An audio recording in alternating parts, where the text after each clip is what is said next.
Box without hinges, key or lid, yet a golden treasure inside is hid. What is it? Bilbo Baggins, the Hobbit. Bilby Baggins. You are alone in the chamber. There is one wall which surrounds you utterly, in every direction and on every side. The wall is made of love, and it embraces you. Its inherent goodness is an obvious and complete truth.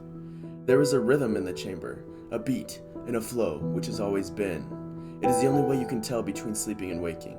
When awake, you can feel the rhythm, and when asleep, you cannot. What time do you enjoy most? I like the quiet of sleeping. Even now, in the chamber, you sense the power of the hidden currents, the loving embrace of the unchanging abyss, and the gentle silences of the world. You've gained a large amount of water mastery. Okay. Then, after a time, you hear the voice. At first, you did not know that there was a voice, only a strange sensation unfolding in your mind, a soothing warmth.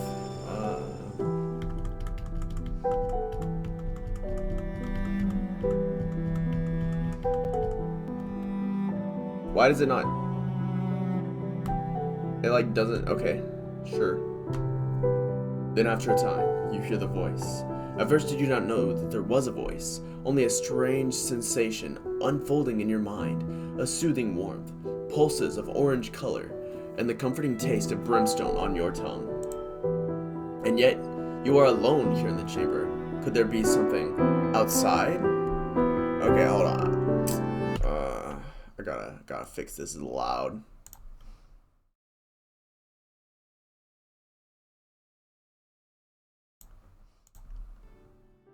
Could there be something outside?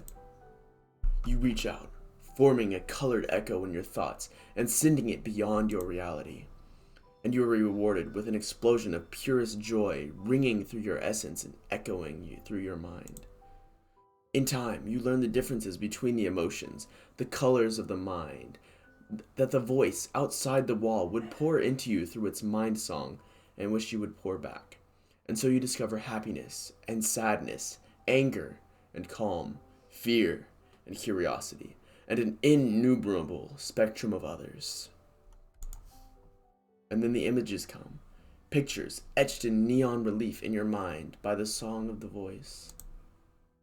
There are images of amazing beings, of stately tree, and honorable, reliable stone, of chattering stream and murmuring sea, and of the great giver, who is also called sun, and of the great birther, who receives from the sun and gives birth to all things, who is also called earth.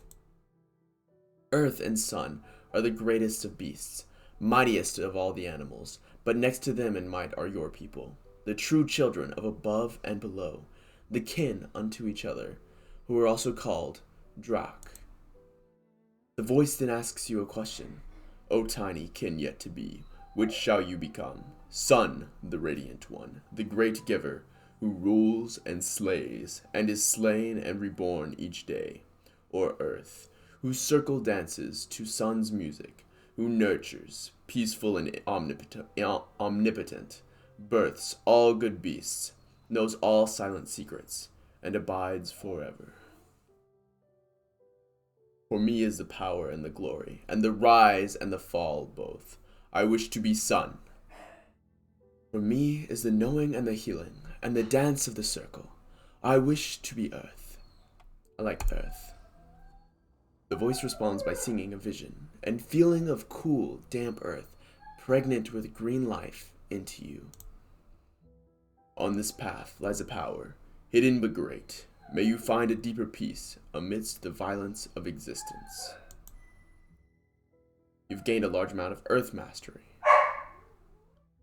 Time has little meaning in the chamber, marked only by the rhythm within you. The wall also seems to embrace you just a little more closely with each moment. Turn up the sound just a little bit.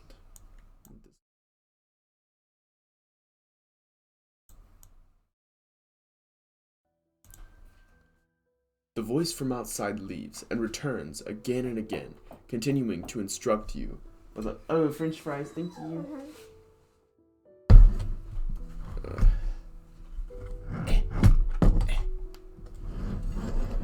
voice from outside leaves and returns again and again, continuing to instruct you, gently and at a slow pace, ensuring that you can receive its song and build yourself around it. It teaches you of many good beasts, those of fur and scale and feather and fin. Some are swift, like the hopping long bear, and some are powerful, like the horned grazers, but all are good, and all have their own music. The music in this and the art is phenomenal so far, like, holy cow. Most importantly, it teaches you the two great laws. First, that you are a destroyer. To live is good, and you may only preserve your life by tearing away the life of others. You must destroy. Find that which calls to you, and destroy it, and take it into yourself, and grow mighty. If you fail to destroy, you will waste away, and be yourself destroyed, and all your music will become silence. Second, that you are a creator. All creators are one of two kinds. Givers. All of it was made. This is crazy. All creators are one of two kinds. Givers, who give of their essence during the dance of creation, or birthers, who receive the essence and weave new life from it, bringing it forth in the fullness of time. When you have grown great, you must seek out another who is also great and of opposite nature, and through the dance of creation, become a source of the future. If you fail in this, the destiny of the children of heaven and earth will waste away, and where there might have been the echo of your music in the time beyond yourself, there will be only silence. So it is, was, and shall be. There is a brief silence during which you sense that there is enough space enough for one question. What do you do? I ask how best to consume the essence of others. I ask if the voice is my creator. Was it one of the two whose dance created me? I ask how to do the dance of creation. I ask whether it is possible to live without destroying others. I quietly considered these deep within myself and sought no answers from the voice. I'm thinking I'm gonna go, I don't want to destroy others. Be not crippled by fear, nor by shallow sympathy.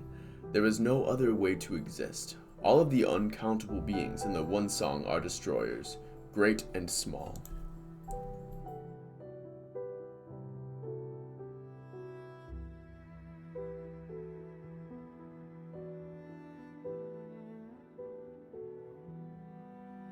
Such has been commanded to all by the beast of time and space, which is also called reality, and so you must accept it with joy.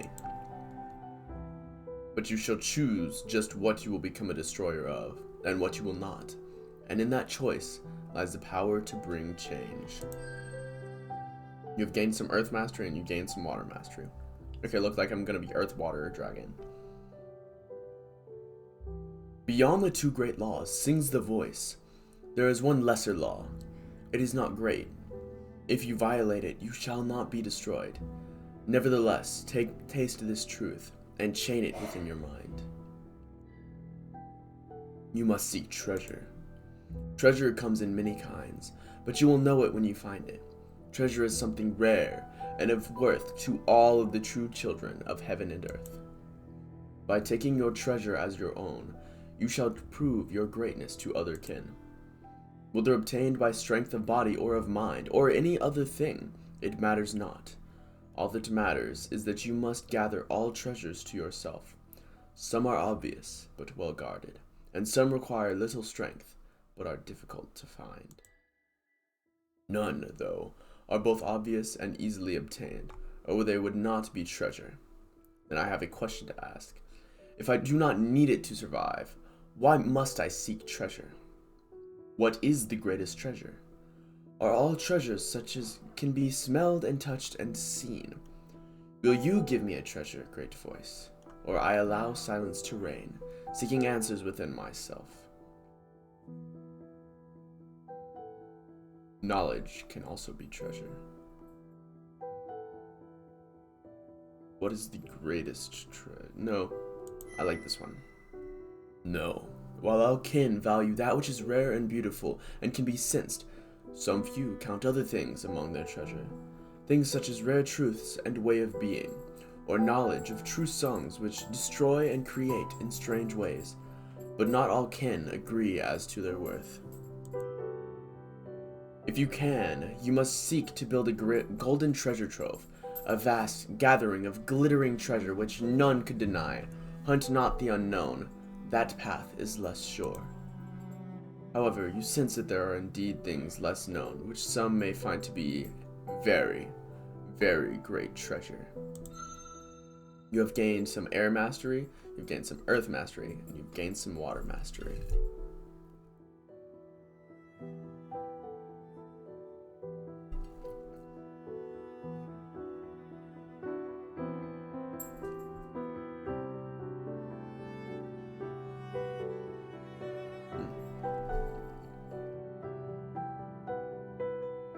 The voice's song grows softer. Now I leave you, my kin and my creation. You may never hear my song again, nor I yours. I have imparted the two great laws, as is my duty.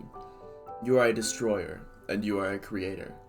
And these truths are woven into you, like warmth into blessed flame. If you ceased to be a destroyer or creator, you would no longer be kin. And you know of the lesser law, the seeking and taking of treasure. Though you may survive and be well-fed and strong of body, if you have no treasure, you will never be called great among the kin. You will never know the pleasure of the dance of creation, and your creator self will languish in a frigid void. All other laws are false. These alone bind us. Remember that you are Drak kin. All other beings of this world must stand in the shadow of your beautiful and terrible music. The rhythm, which you feel now flowing through you, is the rhythm of life. To have the rhythm within you is to be alive. To be silent without the rhythm is the perfect sign of death. Nature shall now be your guide, companion and opponent, your friend, enemy, and always your teacher. There is no being born of earth, the great birther and sun, the great giver, greater than you. The music of our people is great. Rejoice, knowing that your essence has been woven into such a body, and that such a fate is yours. When you at last escape from the wall which I have put around you, both to keep you safe and to test you, then you will be worthy to begin the great adventure which some call life.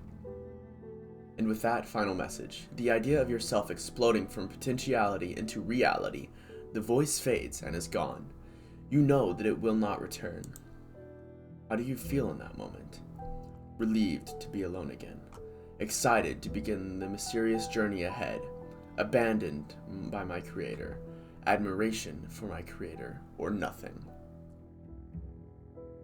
Admiration for somebody to create us. It's either relieved or... No, it's admiration. I'm gonna go with admiration. That's the one I want to pick. You now know so much more of what awaits on the other side of the wall. You may now guide your thoughts with far more purpose, dreaming of destruction and creation.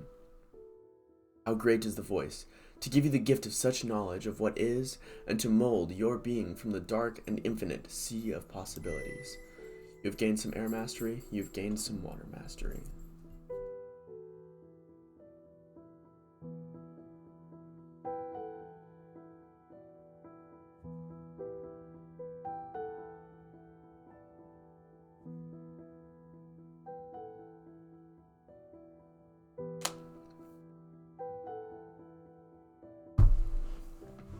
For a time, you are left alone again, within the chamber. You feel the measured beating of your rhythm within you, and drift in and out of consciousness. The wall seems to have gotten smaller, hugging you tightly indeed. Your rhythm has swelled into mighty chords, and your breath is fierce against your legs. Suddenly, and without warning, the voice returns. It is not a measured song rife with ordered sigils as last time, but a lurid gash of feelings and ideas suddenly thrust upon you.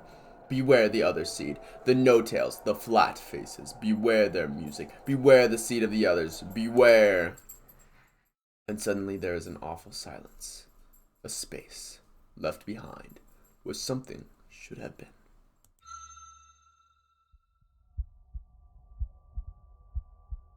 no other voices into your mind. A few times you think you may be receiving a song, but it always proves to be simply yourself echoing tiny hopes, fears, and dreams. Holy shit, this is so good.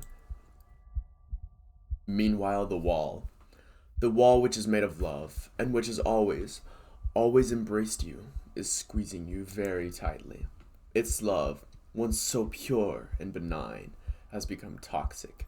You are pressed so mercilessly you can barely breathe, and to make matters worse, you feel a horrible emptiness, a draining within your core. You must do something. Either push or be still and silent. Breathe and wait. The wall loves you and knows what is best for you, and yet you grow weaker and less comfortable with each passing moment. At the last, you are so confined that you cannot even breathe. The wall is going to love you into destruction. Panic sets in, overwhelming your mind and slaving your actions to your most basic self. You thrash and struggle and gasp, and for the first time, you know true, complete, and utter fear. But at last, through your fear and your mad dance, you cause a breaking of everything that you have ever known. It falls, agonizingly slowly, to pieces, the wall cracking and crunching as it simultaneously fails and succeeds in its true mission. You hear, not only with your mind, but with your ears, and see, not only with your mind, but with your true eyes. Covered in the ruins of the wall, you emerge out of potential existence and into life. You have gained some earth mastery, you have gained some water mastery. And just like that.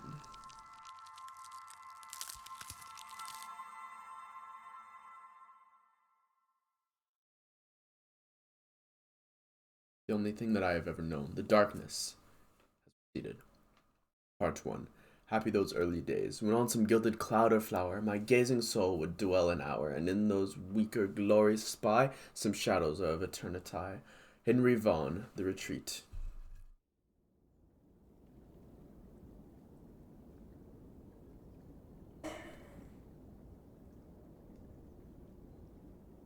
You are somewhere inside the body of Earth, the great birther. Her semi-soft flesh is veined here and there with the grasping roots of trees, or blockaded by stones who stare blindly at you. The air here tastes of comfort and slumber, and your own body feels as though it is in good condition. But you feel a burning in your core. You know that it is the destroyer within, eager for substance to fuel your being. If you fail to find anything to destroy, the emptiness will overtake you, and your life will be lost. You sense nothing to consume here, though. A few illuminating rays tumble in from above, but your vision is still dim and unsteady. Perhaps you could leave this place by crawling up through the tangle of roots overhead.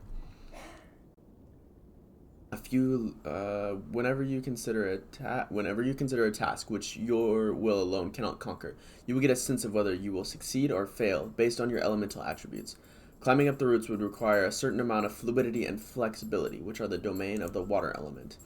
Red indicates that you cannot succeed, at least not without problems, in your current state, while green indicates that you're feeling that you certainly can.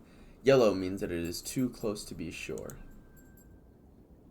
As you make choices, your health and energy may be affected as well. Success brings benefits, but be not too afraid of failure. Through it, all beings learn and grow strong. While success has little to teach, now choose, newborn. What will you do? Examine what is left of the wall. Claw your way through the hard earth downwards, in the direction of the earth's embrace. Claw your way through the softer soil, upwards, sideways and upwards, towards the light. Use your limbs and jaws to climb directly up the hanging roots. So there's water. It's yellow, so it would be hard. There's red, which would be nigh impossible. This one.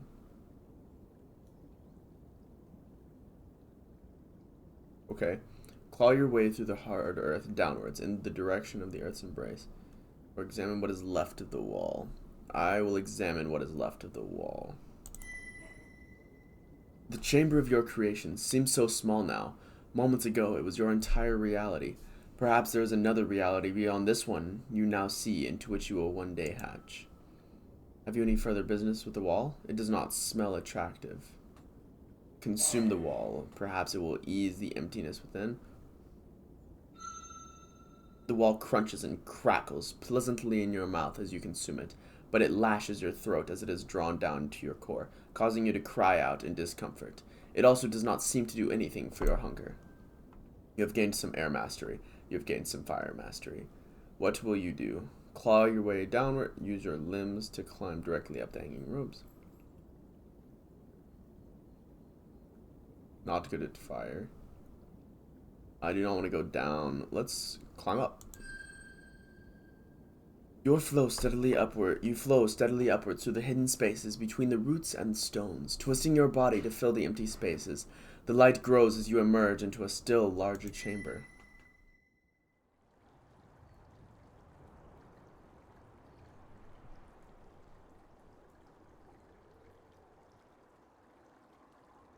This space is much larger than the last, and though you are still sheltered by Earth's body, light is more plentiful here. You may be approaching her skin.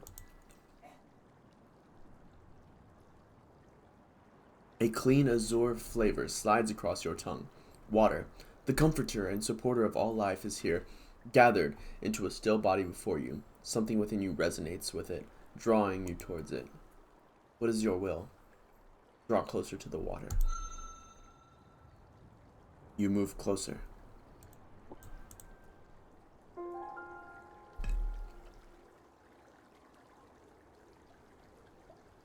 And for the first time, you see yourself. Your body, sculpted and painted by time and space, is almost beyond description. Your armor shines subtly with Earth's rich hues, like the promise of precious things buried deep.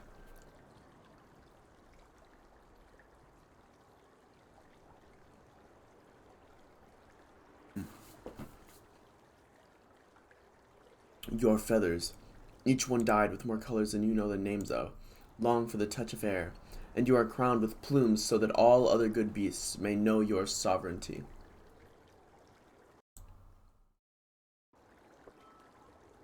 Your long neck, graceful limbs, and supple tail transform every motion into a weaving cascade of flowing movement. Seeing your true form for the first time, you feel surprised, afraid, proud, or peaceful. Let me take a good look and decide what I feel.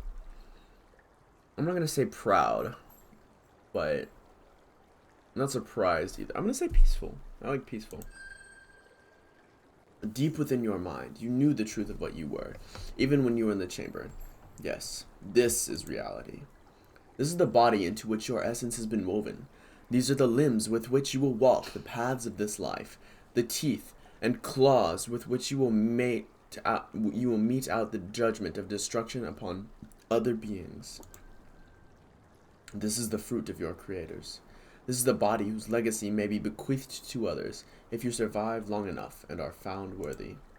This is yourself. You are content. You've gained some earth mastery. Hog.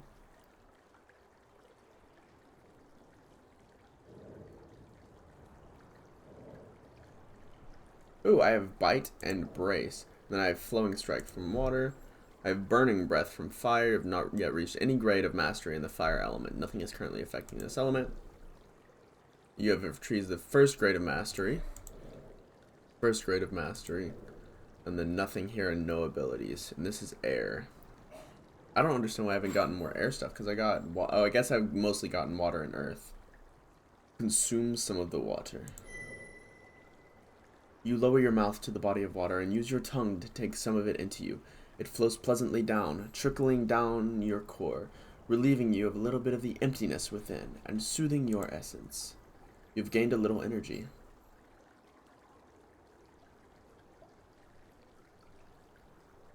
Water's reputation as a friend to all life is apparently well-deserved. Your core demands something which water alone cannot slake, though. With nothing else to do within this space, you follow the whispering air and light outward.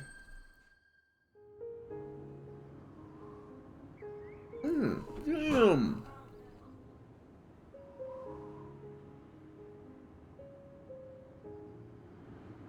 Now that you have emerged from the Great Mother's flesh, you can see her more completely, and her power and beauty are beyond your wildest hope.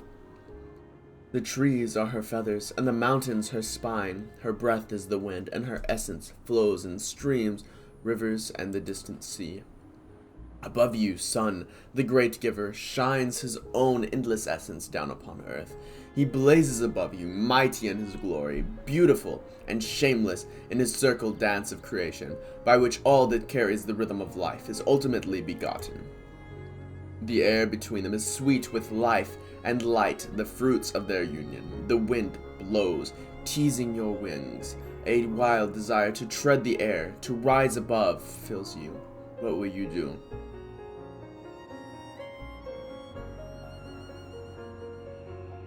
I'm too young. I'm unable to fly yet. I know my limitations. We will go down for the moment. One day, you know deep in your core, you will travel the unbounded paths above, but your wings are too small, yet, to bear you aloft. Wisely, you accept that some things come only with time, and arrive at the base of the cliff unhurt. And some earth mastery and some water mastery.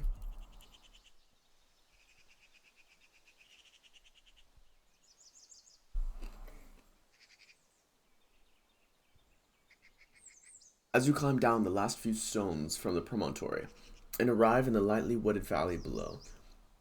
Good choice. Some kind of small flying beast calls out to you from a nearby tree. It stands out against its surroundings in bold black and white.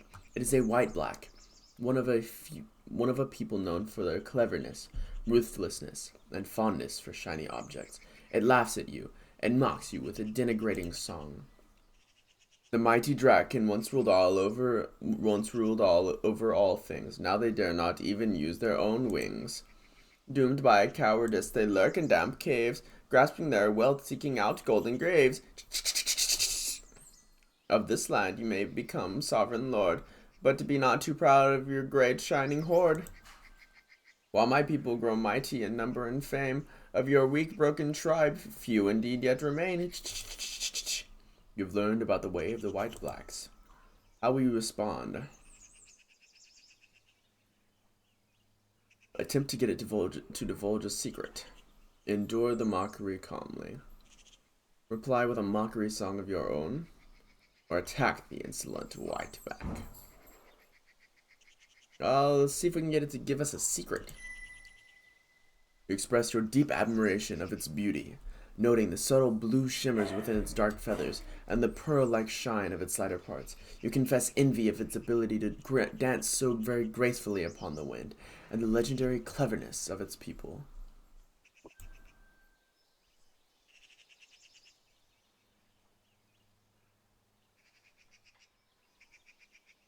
It seems that it is quite prone to flattery. Preening its feathers loudly, it sings. Surely this hatchling knows beauty is beauty. My people know secrets, such is our duty. One of your Dratkin met death here today, destroyed by their tailless, so the winds say. And yet in destruction a secret it keeps, a treasure within its great jaws there still sleeps. As it wings away, you reflect on the power of understanding others. By appealing to the white-black's vain nature, you are able to get something valuable for a very small price. Its words, however, disturb you. What are the tailless, and can they possibly be more powerful than a kin? Perhaps the kin was young, or perhaps the white-black was mistaken. Still, you cannot help but feel troubled.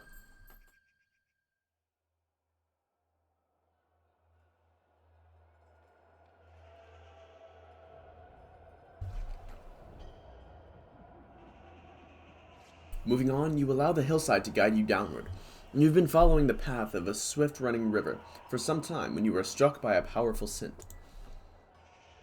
Flicking your tongue out, you taste the sacred essence of one of the kin on the breeze, floating on twin wings of pain and decay. There is another flavor there as well, something strange, something animal but not, something other.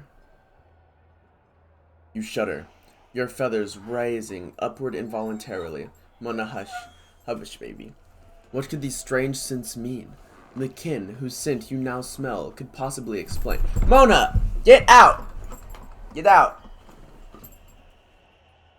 Why you want us fit through the smallest holes, huh? You're causing me problems. No! Get out! Get out! Out! Out! Out! Out! Bad dog.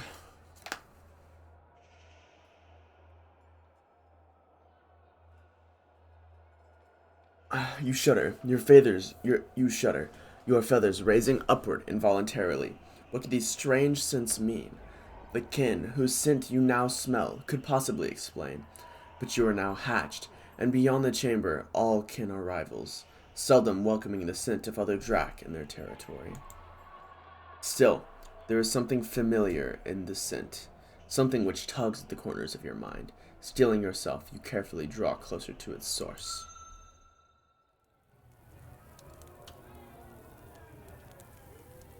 Not Pog.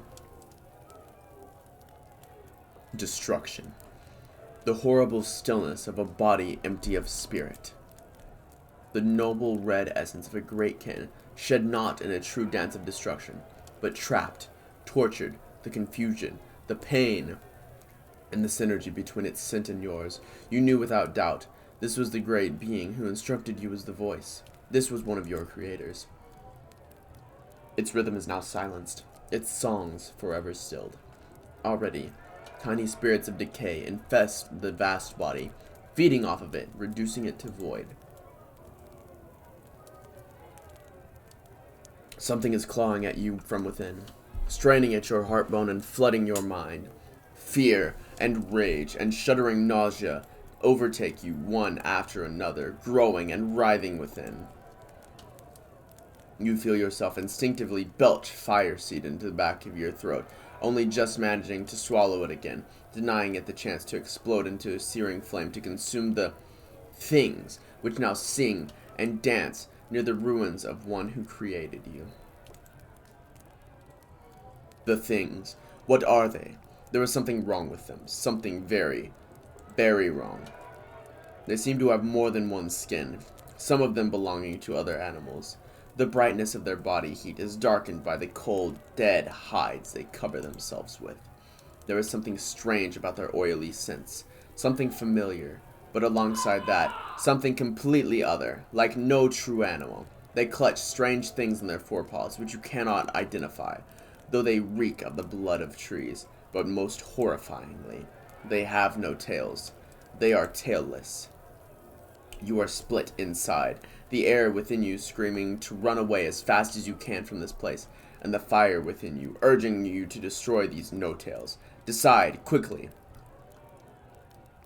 We need to flee away from this. There's no way we can fight these. They killed our creator.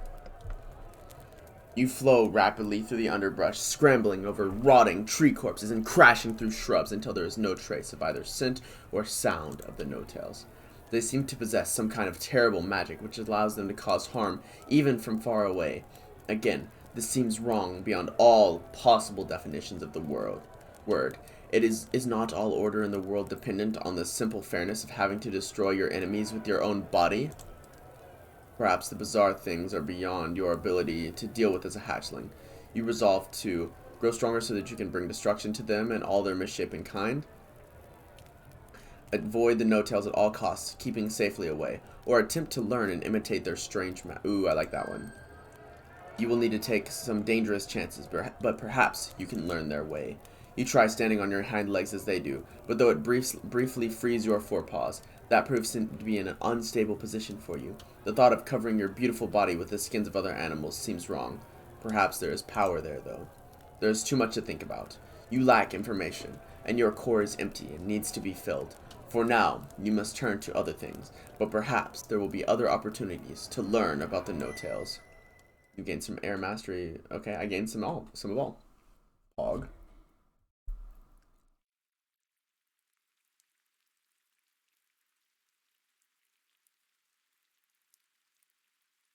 You feel something small striking your armor. You turn to see what it is and find nothing, but then it happens again. And again, it is not painful, but it is annoying.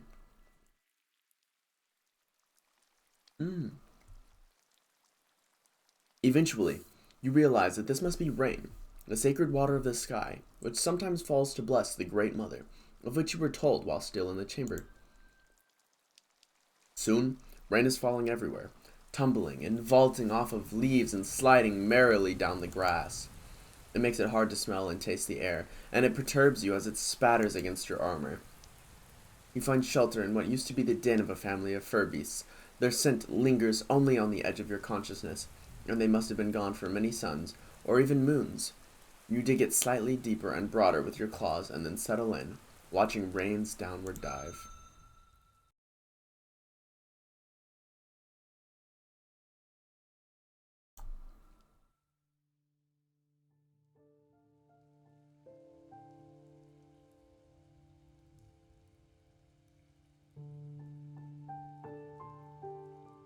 Yes, this should suffice for now. Surely grander layers await you in the future, but you feel comfortable and safe in Earth's body. At last, you have a moment to think. You pause, considering your situation. A moment of reflection will make your current feelings and thoughts clear. Awareness of one's own state of being is key to survival in this harsh and beautiful world. But no trace of the no-tails can be smelled near your den. Explore the valley, find treasures, and seek the entrance to the Great Green. Your body is in fine condition, you are hungry.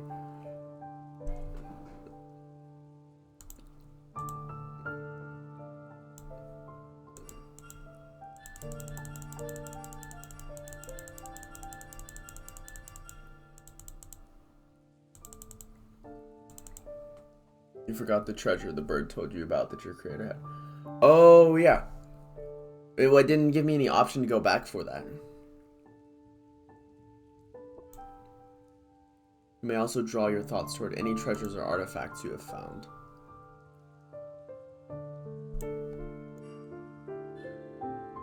There is little there now, but if you survive and are bold yet wise, you will gather many. Perhaps some will even have strange and wondrous powers. You currently have no treasures. Here you can recall the many denizens of the Great Green you will meet next. As you explore, hunt, and survive, your knowledge of... Oh, that's cool. Where's the bird? So, Chimmerling. No feather. Blackbird. Night Skyclaw. White black. Oh wait. This is a white black, known for being both clever and annoying in equal measure. Like their close relations, the blackbirds, their intelligence is beyond question. Few, if any beings so small can boast such dense and inventive minds. However, their cleverness is sometimes so extreme that it becomes stupidity. They are quite mercenary, sometimes ripping pieces off of much larger beasts to eat and leaving them bleeding, but also very proud, quite convinced of their own superiority. If you wish to leave the waking dream of this life and return to your other reality, or change certain aspects of this one, you will find such thoughts here. Your progress will automatically be saved and remembered, so do not fear the void. Okay.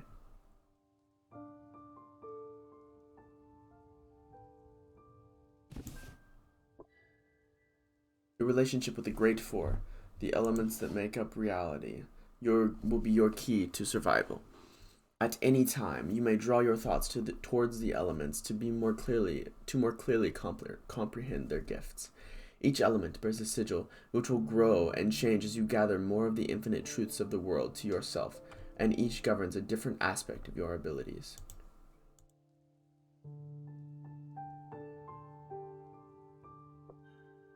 The fire element governs your physical strength and ferocity, as well as the power of your fiery breath. The water element governs your perception, empathy, flexibility, and stealth. Getting closer to Creator would have given it. Dang it! The earth element governs endurance, health, and fortitude. The more you understand and imitate this element, the more patient and difficult to destroy you will become. The air element governs quickness and intellect. Agility of both body and mind belong to this sphere. As you grow in understanding and experience, your degree of enlightenment within the four elements will increase. Each degree brings gifts. By recalling each specific element, you can remember which gifts you have earned and what temporary factors, such as injuries, may be affecting it.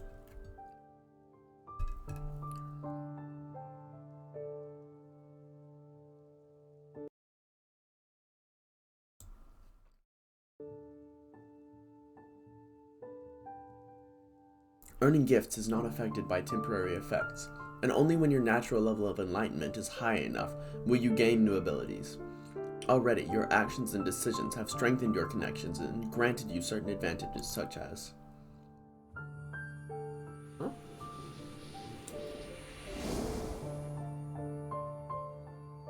Pog.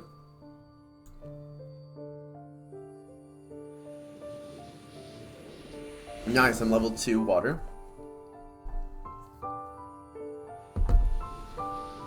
Level 1 earth.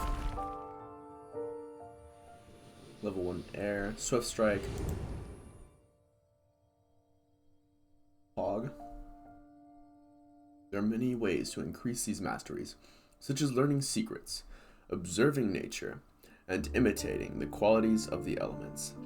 By making choices and discovering new things, you will grow in your understanding of the elements of reality. Remember that failure is a far better teacher than success. Mistakes and losses bring with them the best lessons. If you lose a challenge, you may suffer in the short term, but your elemental abilities are likely to increase. Certain treasures and gifts may also affect your elemental affinities. This cozy nook is a good place to rest. If your body has been damaged, it will slowly mend on its own, but spending a sun resting here will greatly increase the speed at which you recover. A few scratches will not hinder you, but any significant wound will impact your ability to hunt, to fight, and even to think clearly. Tutorial almost done. Pog. The rain is past, and the grate above has cleared, but the world is darkening. Night must be approaching.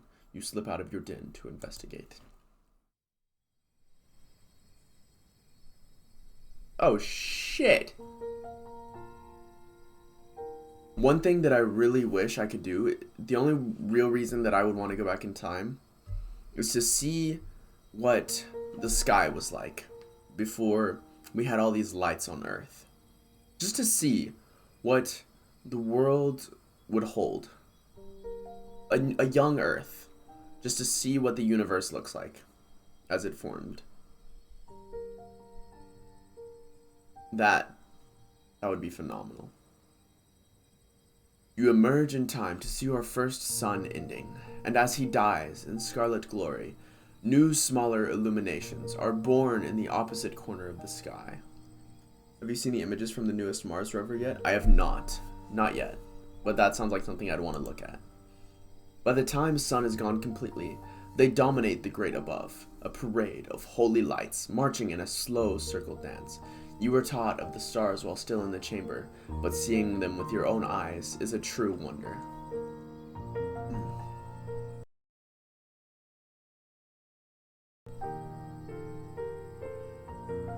Each of the stars has a color and a brightness not quite like any other. 360 images, so stunning. Will you send me a link to it on Discord? Some are red as the body of fire, some green as the grasses of the earth, some blue as the deeps of water, some white as clouds in the air. Some stand quietly, firm in the color, and some sparkle and flash, shimmering gaily. Even in the great above, the four sacred elements hold their being. A cool wind blows over you, ruffling your feathers. Inspiration is striking.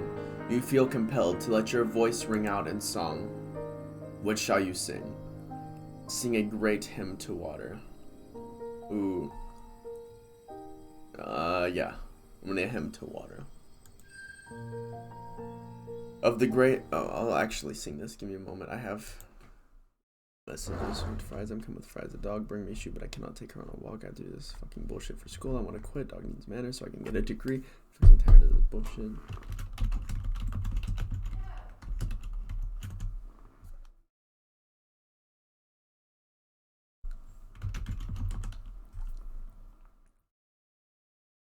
Okay, let me get rid of these Discord mentions because I hate them. I hate having notifications. They piss me off.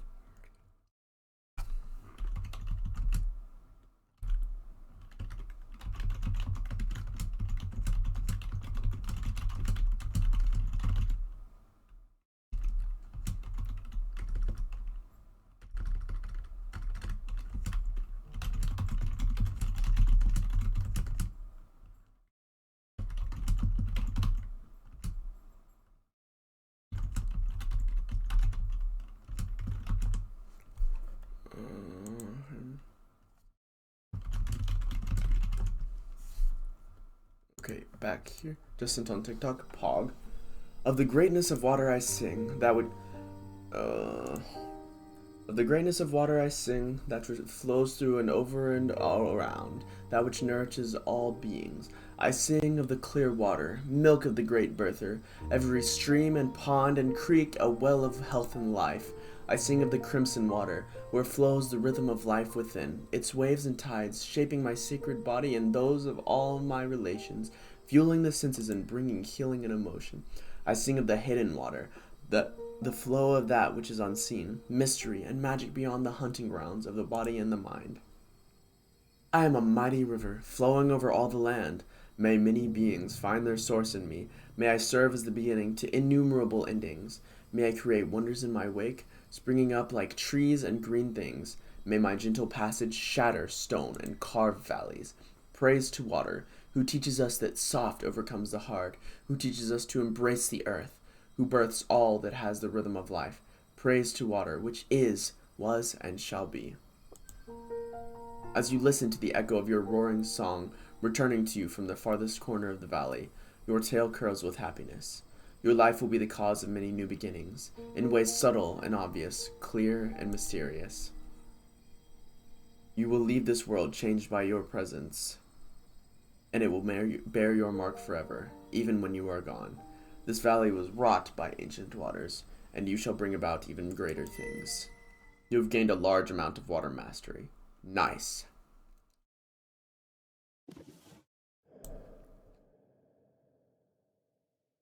I'm about halfway to 3rd grade, I think.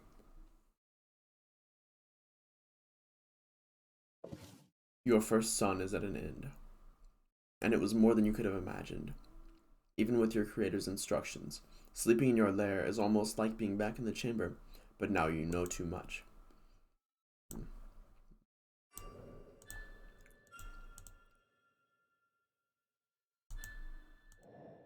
There we go.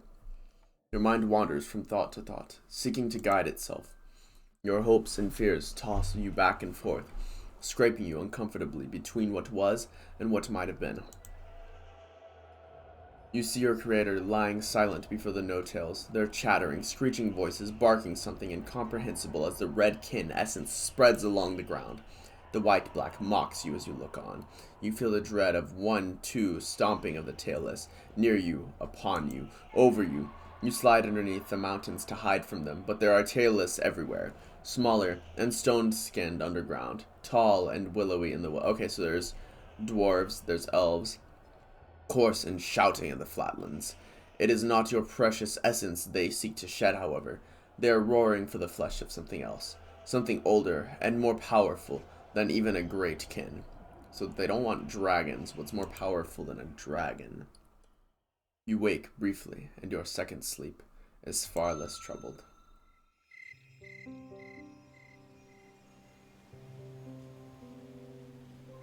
Sunwise!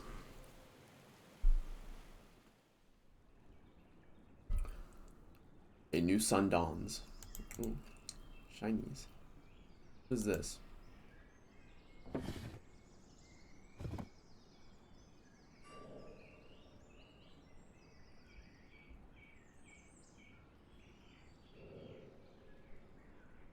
A new sun dawns, climbing laboriously over the mountains. Today you must emerge and seek your destiny. As you do so, you may encounter many new things. You've not used your body to hunt and fight, nor have you ventured far from this makeshift den. Do you wish to learn of these things in depth, or do you wish to dive headlong into your destiny without such lessons?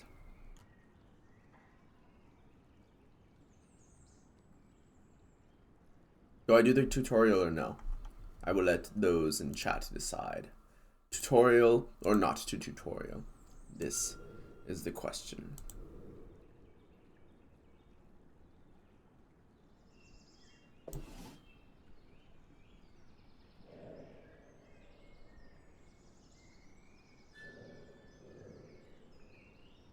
I'll take the tutorial. The water which fell from the sky prevented you from fulfilling your mission of destruction, and your core cries out for flesh. Perhaps a hunt would be wise. It is, however, also tempting to explore more of this beautiful world in which you find yourself. Exploring your territory will reveal new opportunities, challenges, treasure, hunting grounds, and more. It's time to hunt. Hungry. The wood just outside your den seems replete with the presence of lesser good beasts. It should not take long to find one. Yes, this is one of the small furry beasts whose scent calls to you. The kin call it a tree tail, in honor of its close relationship with trees and its luxurious, expressive tail. It is small, but it will do. Understanding the music of your partner in the dance is vital. By examining the tree tail more closely, any beast such as you can easily sense how much fire there is in the essence of another. Fire influences physical might and how dangerous an opponent will be in the dance of destruction, which some call combat. If they are strong in this element, beware. You may catch them, only to find that they are quite capable of destroying you instead. As you can see, this is not a great concern when it comes to tree tails, as the gem is empty and not even a small part of the sigil of fire is shown. This is your opponent's water affinity. The more complex the water sigil, the keener the prey's senses, and the more difficult they will be to approach without discovery. The earth sphere represents health and resilience. A being strong in this element will not easily surrender its essence. Great effort will surely be required to bring something great in earth to destruction. Beings with high earth also possess strong will, and so even indirect attempts to harm one will fail unless the attacking element is even higher. Once again, tree tails, compared to other large prey, are not very difficult to bring down at all, provided you can get your claws on them. This is your opponent's air affinity. Note that it seems to have a little mastery in it, indicating that it is slightly quick. Compare this with your own air ability to see how difficult it would be to chase. Ooh, hunting. Yes, sir! Prey with high air affinity will be all but impossible to chase down, and must be defeated by other means. Although you can sense roughly how attuned to each element a being may be, and where their strengths lie, only by testing your abilities directly against them can you be sure of their skills. Be aware that many beings possess special abilities which allow them to survive upon the earth. Tree tails, for example, have the ability to climb, and so attempts to pursue them from far away will automatically fail. They will be able to reach a tree and scurry to safety. Only attempt to chase them after approaching as near as you can. A good way to begin a hunt is by stalking your prey, silently attempting to draw as close as you can without being noticed. The water element, which governs the senses, is your greatest asset here. The more powerful your connection to the element, the more silently you can move. Size also plays a role in stalking. If you are larger than your prey, you will be at a disadvantage, and if smaller, at an advantage. Your prey has surely developed keen senses of its own in order to avoid destruction by predators such as you. To succeed, close the distance without alerting it. Your water mastery must be greater than the tree tails. This one smells old and weak, ripe for consumption. It is time to put your skills to the test. Silently draw nearer. Ah, yes, you are now much closer. Close enough to smell its fur, its personal scent, even its nut-tinged breath. There's like a mini game if you have to check. Oh, that's fun.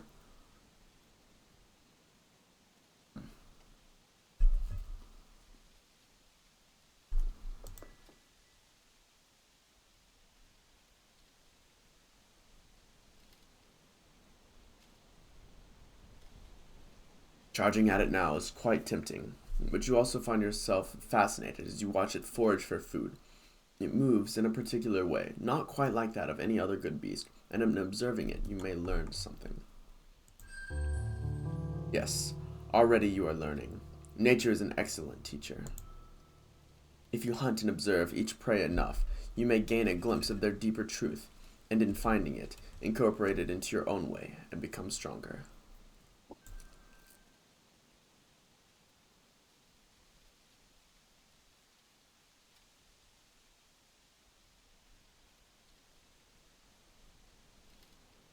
But you have sensed enough. You hunger for its tender flesh, and thirst for its crimson essence. If you strike now, you might succeed in the chase, but perhaps you could draw even closer. So near you are now. and your prey is still completely ignorant of the shadow of destruction which falls upon it. If you strike at it with all of your speed and strength, it will not stand a chance. Wait for the two circles to become one, and then act quickly.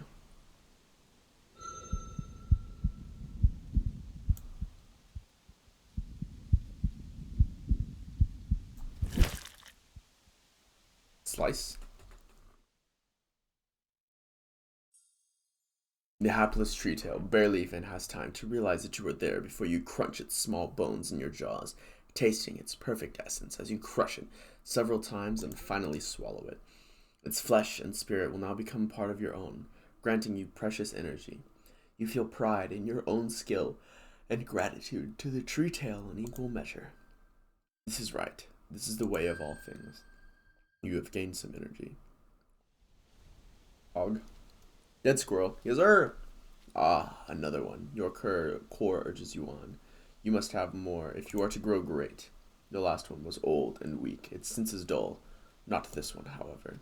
Destroying it will be more of a challenge. A chase at this range against an animal which can climb trees is hopeless. Draw nearer, as before.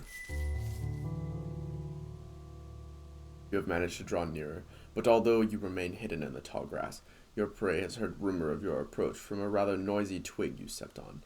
It is now suspicious of you. All is not lost, however. Perhaps if you remain still and observe, there is a chance that the tree tail will lower its guard. You have waited for a few precious moments, but the tree tail still suspects that danger may be near. When you wait and observe an opponent whose suspicion has been aroused, there is a chance that it will return to its way each time, but it is not guaranteed. Each individual animal is different, and fortune plays a role. If you wait just a little longer. Yes, there. It seems that it is not in danger, and has lowered its guard again. Any movements from you while it was suspicious would surely have caused it to flee. Waiting silently brings your prey, when your prey becomes suspicious, may cause it to relax in time. But beware, each moment that passes brings your scent closer to it on the winds, and once it smells you, it will surely try to escape. You must stalk your prey quietly, yet quickly, before your scent is caught. This tree tail's sensors are obviously keener than the last. If drawing this close made it suspicious, trying to draw even closer will surely alert it. If your prey begins the chase, you will be at a disadvantage. So you must now seize the initiative and attack. The surprise should give you the few precious instants that you need. It notices you and flees. Chase after it.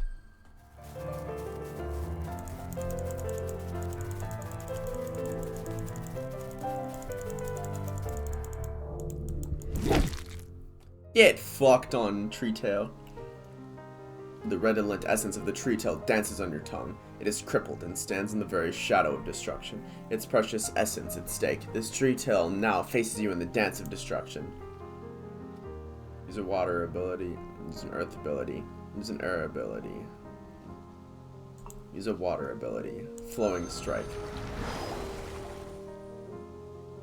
What did that say? That was minigame? Yeah, pretty pog. As you feel the luscious body of yet another tree tail move slowly under your craw, the joy of pure, wholesome destruction again sinks in. This is the dance of destruction, the fight for survival, which all beings dance with each other. And it is good. It is as it should be and must be. You have gained some energy. Pog.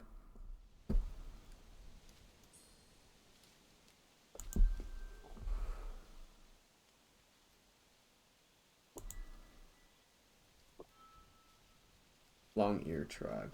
Normally you would have... Sun and Earth have blessed you. You have discovered a wounded member of the delicious Long Ear Tribe.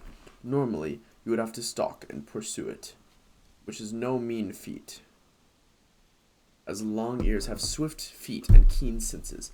However, this one is sporting a broken leg. It senses you, but it cannot flee. Fire good against air, air good against water, water good against earth, earth is neutral. I don't know if it tells you that or not. Okay, appreciate it. So, okay. Let's combat. The true dance of destruction begin.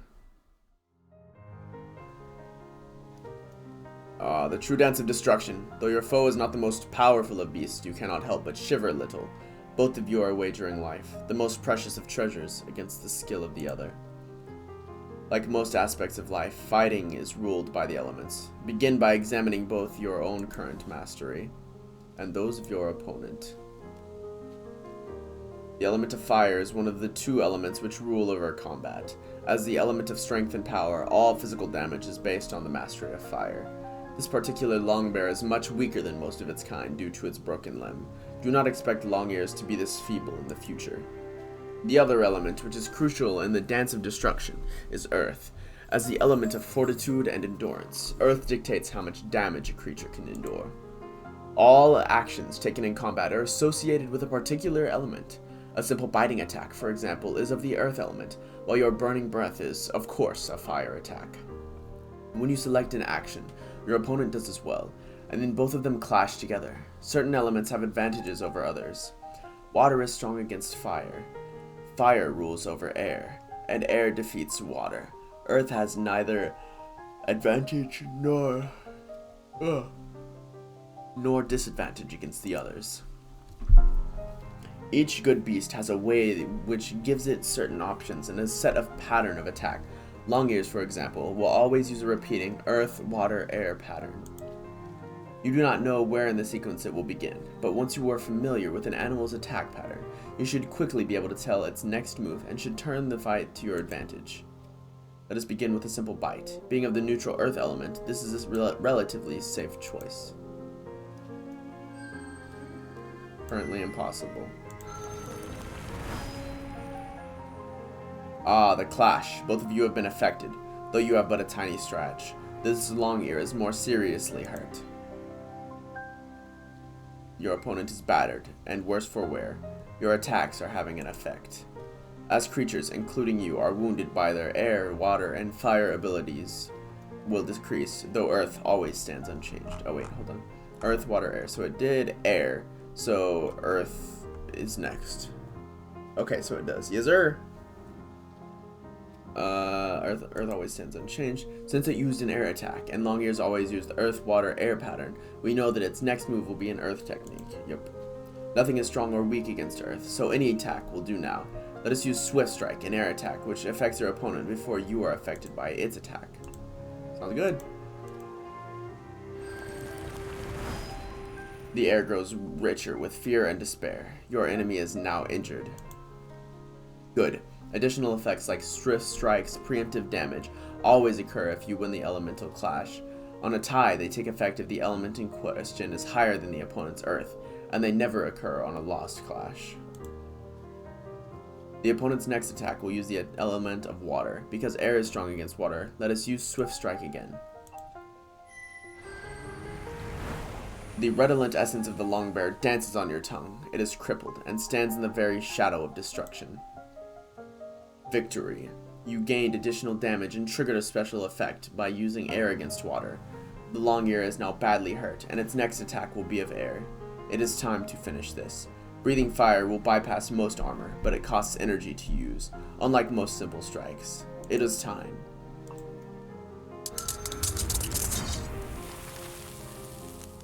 Fry that puppy.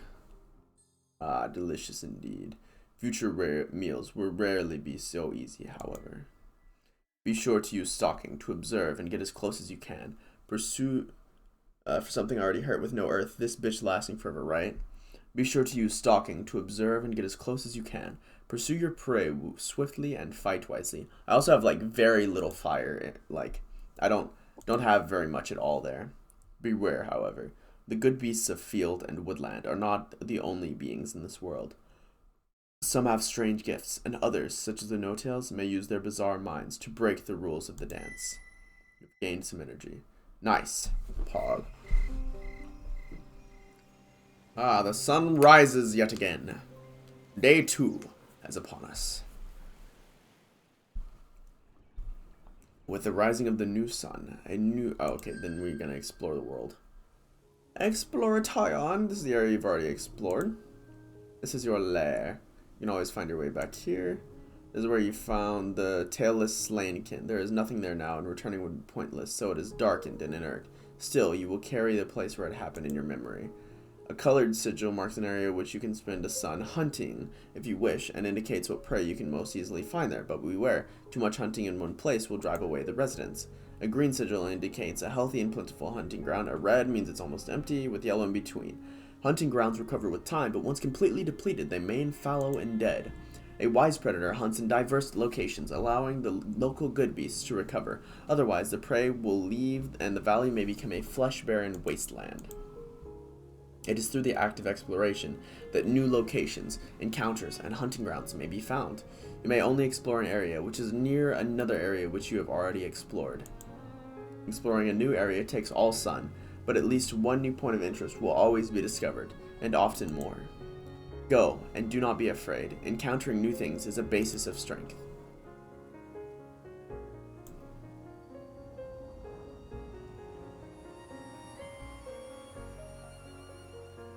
Exploratory.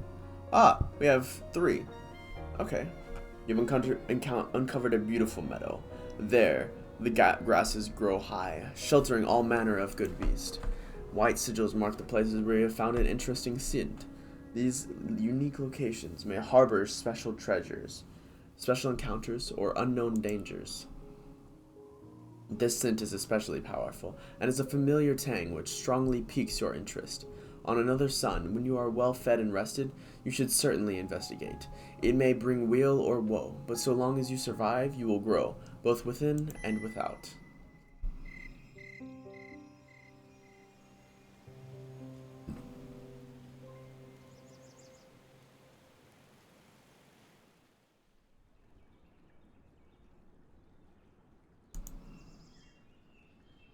As a new sun rises, you might well feel pleased with your accomplishments. You've explored your surroundings and successfully fulfilled your purpose of destruction. Your core no longer aches, and you can turn to other pursuits. There's one matter which refuses to leave your mind. When you explored the Wormwood Meadow, there was a scent there that you simply could not ignore. Could it be some new kind of prey, or perhaps a treasure of some kind? You set out to discover a new truth. Dang, it's already been an hour. Wow. Your exploration of the Wormwood Meadow and the strange scent takes you into a vast region of rising hills, slightly furred with brown heather and scaled with gray boulders. Air dances more freely here than among the trees, and many tiny beings flit to and fro. You've been exploring for less than half a sun when the chirping birds of the beings hidden in the grass suddenly stop, and a massive shadow falls over you. Something huge and winged circles above, an adult kin. Suddenly, it all becomes clear. The scent you found was the border mark of an elder of your people, and you have thoughtlessly invaded its territory. Before you can meaningfully react, it is before you, landing surprisingly gracefully and quietly across your path. It is vast and beautiful, like a nation unto itself, but blue, with accents like the storm-gray rocks of the hills. Its scales bear the 100,000 marks of the lovely brutality of kin life, and yet its essence shines healthy and bright from its melted golden eyes, the midnight slit of its pupil eyeing you surprisingly calmly. One of its teeth, you notice, is jet black. In your mind, you label this kin Darktooth. Oh, that's cool. When it sings to you, you are shocked by the lucidity of color and its thought images, as well as the clear, sharp lines with which it divides its ideas. It is by far the loveliest song you have ever heard, more beautiful by far than the voice you heard while still in the chamber. O interloper, small and barely begun, sing to this elder kin of your future. Shall you perish here for your crime of violating the territory of a greater being, or will you live beyond the fall of this sun? Sing a song of defiance. You will live, you sing, for you will defeat the dark-toothed challenger. Sing a song of repentance. Whether you live or die is not yours to choose now, but the choice of the greater being whom you have angered by your unknowing intrusion. Attempt to distract the Darktooth and make your escape. We're gonna sing to don't die. Well, I mean, that's the plan. I'm gonna try my damnedest not to. After hearing your song and watching your low-headed dance of submission, the Darktooth's tail settles into a less threatening position. Humility is the beginning of wisdom. You may, perhaps, taste the morning sun's rays again. You've gained some air mastery, some earth mastery, and some water mastery. Fucking Pog. Hold on. How far into... Oh, we're almost at level 3. Pog. Oops. As you lie there, flattened in submission, images begin to enter your mind. A sequential song of images and concepts, and it dawns on you that you are being instructed. Darktooth is teaching you many things. The song of Annunciation, in which you declare your presence in another kin's territory and request audience. The song of Welcome, the song of Challenge, and many other songs which unfold from the first. Dances which communicate more complex emotions and intentions than the ones you already know. Dances of respect, of warning, of curiosity, of uncertainty. Now, barely begun, what is my intention? Do I intend to destroy you and consume your young, tender flesh? Speak of my hidden mind. Great One, you intend to destroy me. I sing a song of pleading. Do not silence the rhythm within me. Great One, you intend to allow me to survive this son. I sing a song of thanksgiving for your mercy. Great One, I cannot know your vast mind and will not presume to do so. No, he told us to, so we're going to do what he told us to do. Disobeying a greater dragon. I mean, we may be wrong, but we're going to do our best to follow its orders. I sing a song of thanksgiving for your mercy. Wisely sung. Had I intended to destroy you, I would have done so, and your body would already be within me. To instruct you would have been a waste. Instruction is for those who will live to make use of it. You have gained some air mastery, Pog. Oh, I think I hit level 2 air mastery. Oh, dog, it's okay. Poor Hannah. Darktooth extends its long neck towards you, bringing its vast stone blue head so close you can feel the wind of its breath. You cannot help but tremble, but resist the urge to strike or flee. The elderkin flicks its tongue out, tasting the air around you, taking a moment to savor your scent. Its tail curls slowly as it settles back into the heather. Its head is turned to the side, looking away from you as though it is singing to itself. That White Morgan Freeman voice gives me a wetty. Damn, I didn't realize you had no fire yet. Do I not have fire? What do you mean I don't have fire? Oh yeah, I don't have any fire. Yeah, my fire is at the minimum. As one sun sets, another rises. It is now but a spark, tiniest of flames. To survive, it must learn the great contradiction. To every virtue there is an opposite which must be equally embraced. It must be told, yet cautious, proud yet humble, quick yet slow, fierce yet gentle. It must learn to spread itself between many truths. The lair it inhabits lies within the land of the tailless ones, the broken custodians. If it would build a land of its own, its destiny lies coldward, in the great green. It may survive in this valley for a short time, but it must leave before 2 moons have passed. If it does not, it shall be destroyed. I sing this to myself, for my own amusement. Payment is not required. The elder's tail thumps once on the ground, gently for one of its size, but you still feel the tremor.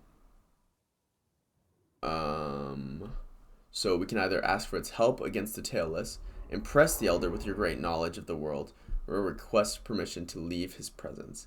Let's ask him if we can leave, cause he's kind of big chungus.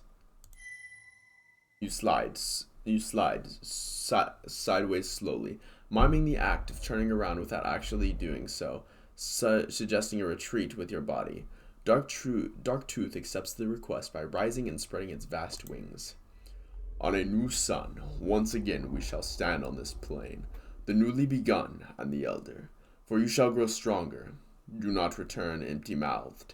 Nothing shall be given for nothing, and something for something. It bounds forward, striding over your submissive form as though it were nothing but a tiny shrub, gathering more momentum, and then, spreading its wings, it's borne aloft. It turns a wide circle in the air, flying over you. That which is above is like that which is below. It intones directly into your mind as it soars higher. All endings are endings, and all endings begin, or all beginnings are endings, and all endings beginnings.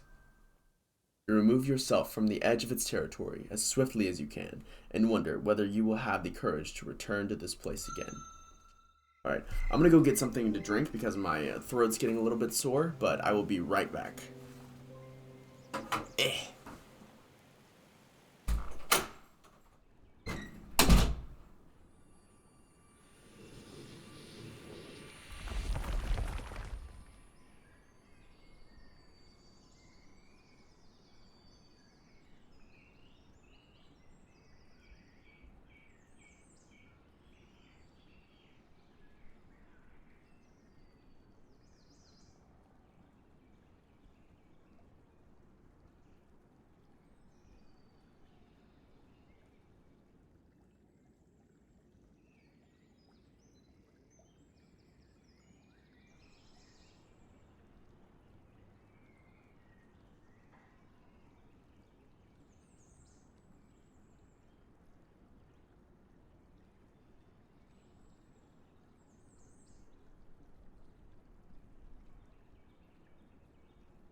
Oh, I level up to Earth. Pog.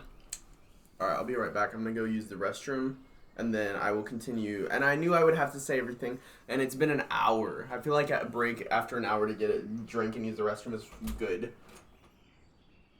Especially after an hour of just doing nothing but talking.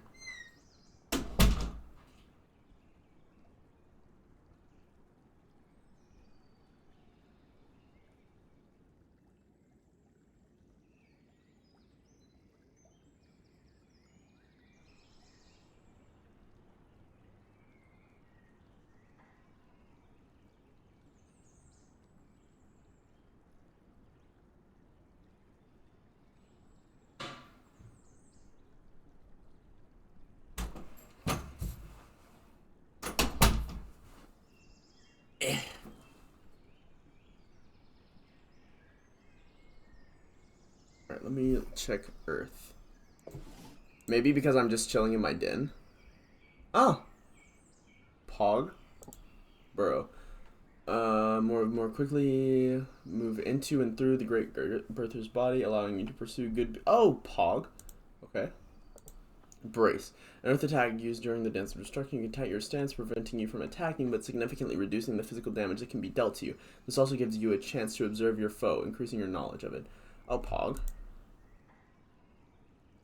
Alright, bite, blah blah blah, you bite it. It's based on your fire mastery. I don't have any fire at the moment. Swift strike, what about... Oh, I can do climb. So then I can chase those motherfuckers down. Alright.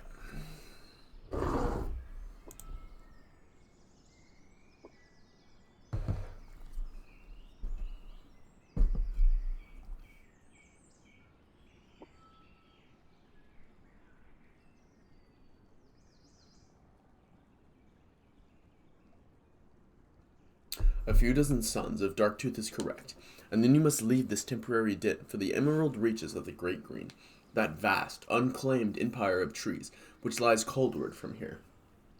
I can't remember how many parts there are. It's either 5 or 6, I believe. Holy shoot, okay. Your destiny is now in your jaws. The world is yours to discover, as it is for all life. So it is, was, and shall be. Okay, so we're gonna go on here.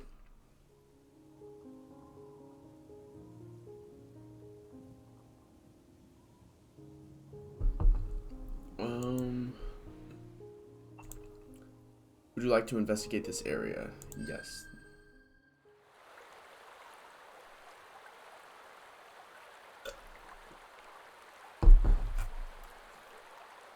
This shallow section of one of the 2 streams which divide Heartbone Valley into its namesake shape is full of stones which have been smoothed and polished over many turnings by water's tender affections. Playing it by myself without streaming, I believe it took me 8 to 12 hours. Holy crap, okay. So this is going to be a couple streams worth.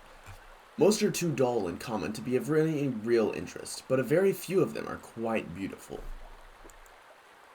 You could spend a sun or 3 here searching for worthy baubles to add to your trove. You will, of course, find fewer and fewer with each new search, as the high-quality stones grow harder and harder to find. Will you spend the sun searching for rare stones among their thousand common brethren? Yes. The task threatens to become tedious, but the occasional rare discovery, paired with water's trickling song, keeps you interested long enough to find 7 stones worthy of becoming part of your collection. Perhaps you might return another sun for more, though the bounty will probably be reduced. Nice.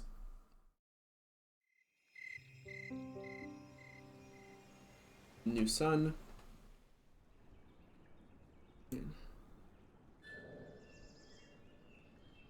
These are the minor baubles and shiny objects you have earned. You currently have 7.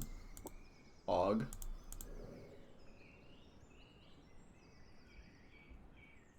Alright.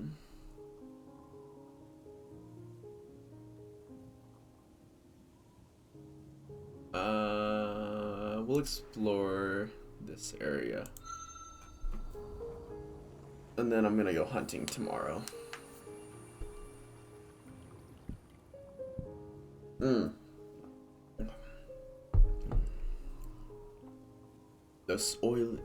Following the wormwood bank of one of the river forks, the oily, smoky smell of the tailless is carried on the wind. You are drawing near to one of their hives. It is a dangerous land, but a bold drac might learn something of their mysterious ways, or steal food, or even treasure from them. Looks like the cow moves back and forth. Cool. I guess while they move their cows to graze during the day. Okay. It is again time to hunt. I know, I am hungry. Chill out. Bunny rabbits.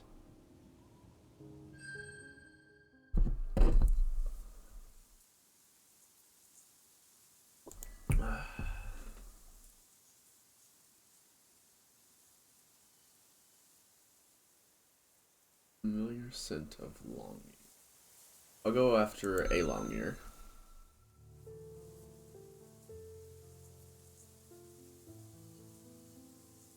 Your keen senses have revealed this presence of a long ear here.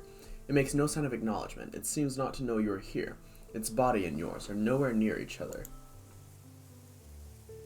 Alright. Silently draw nearer.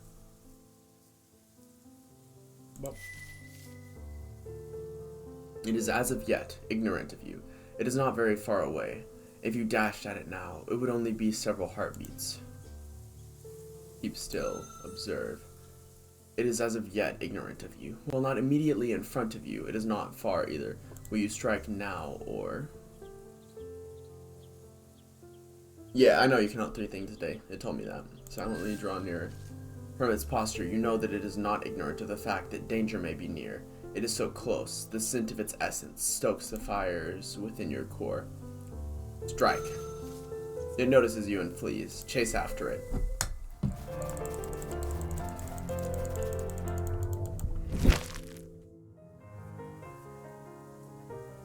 Your opponent is battered and worse for wear. Your attacks are having an effect. You must now prepare yourself for the dance of destruction. Alright, so we're going to use Earth first, because it goes... This guy goes... Earth, Water, Air. So we'll do Brace.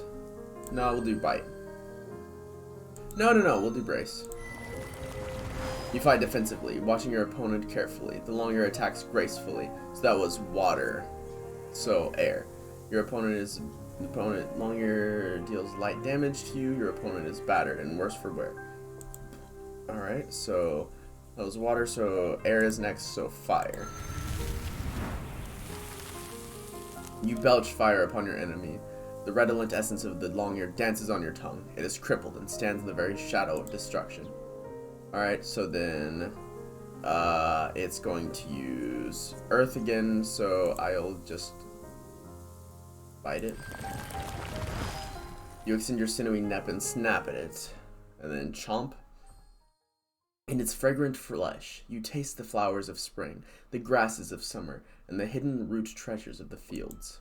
You have learned more about the way of the long ears. You have gained some energy. Boom. One hunt. There's several more scents on the wind. I'll go Tiny Scale Beast.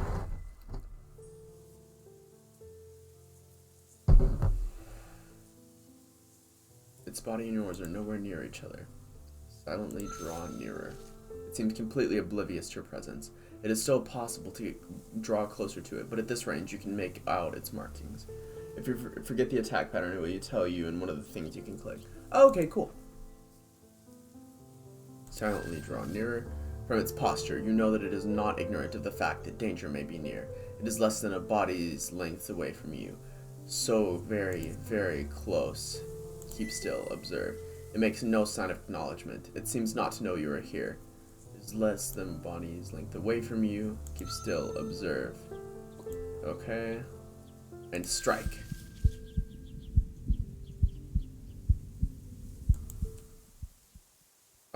Begin the dance of destruction. Dang it.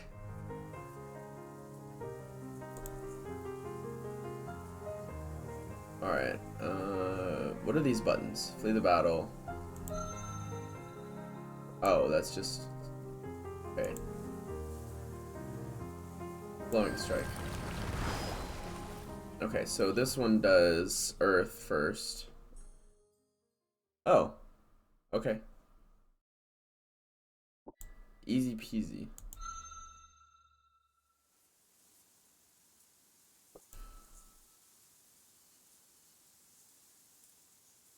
Small feather beast smelling of the meadows.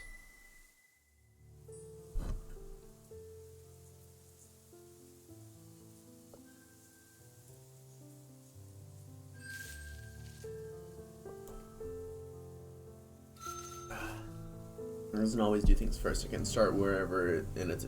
I know, but yeah, I'm just saying that's like what one of its things is. Earth.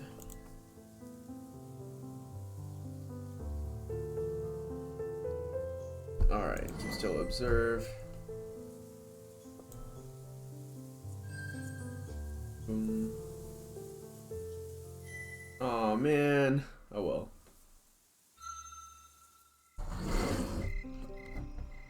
Oh well. I got a good amount of energy.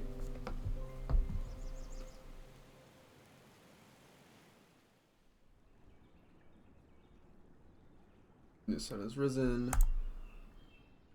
Okay, so there needs to be avoided for a little bit.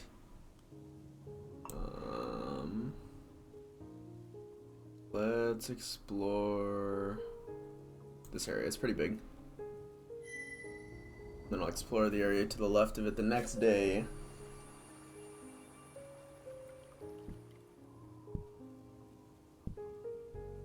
Traveling riseward from the conflux reveals steep slopes and high hills. Rugged terrain such as this is not easy on the legs, but treasure in is mountain's hatchling is a common saying among the Drakkin. Might the rocky outcroppings hide precious shinestone, or perhaps something even more valuable? So we gotta go sleepy sleep. Wake up. Okay, so there's new things here. It looks like, I think this is treasure. I don't know what this is. Or this. So let's figure this out. I'd like to investigate this area. Yes. Oh. Small, pure waters are falling from the sky. You keep to the shadows of the trees and veil yourself in the brush to keep as dry as you can. Few beasts are out in such weather, hiding within their homes, but you are surprised to find a mid-sized fur beast standing brazenly out in the open. It is a lumberkin, one of a people renowned for tenacity and ferocity, even in the face of much larger foes. It calls out to you with a strange song.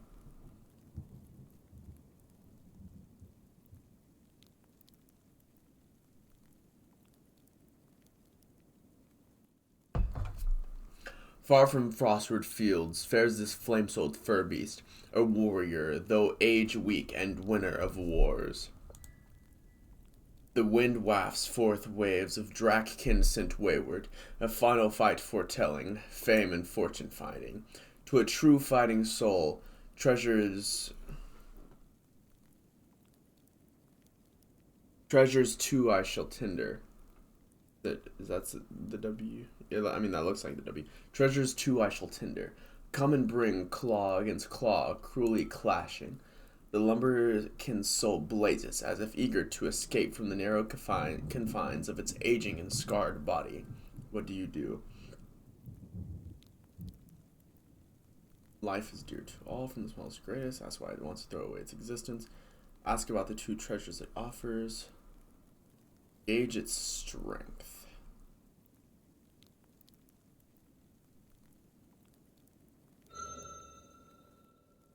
Okay, so it's got a pretty big flame.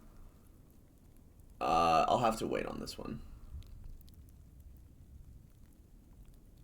You expect the lumberkin's body, which is scarred and worn from countless battles. Its age seems to be affecting it, making it less hardy and slower than its kin, but its strength rivals that of creatures many times its size. This would be a difficult opponent for any new-hatched Drak. What do you do?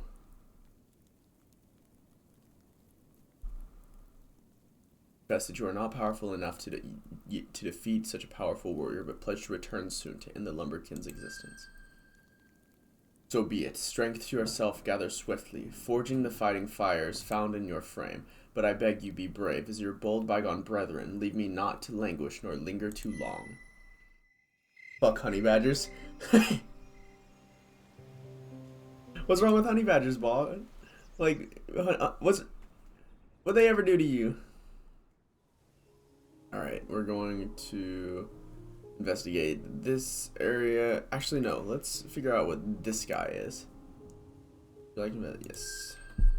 And then I'll get food tomorrow.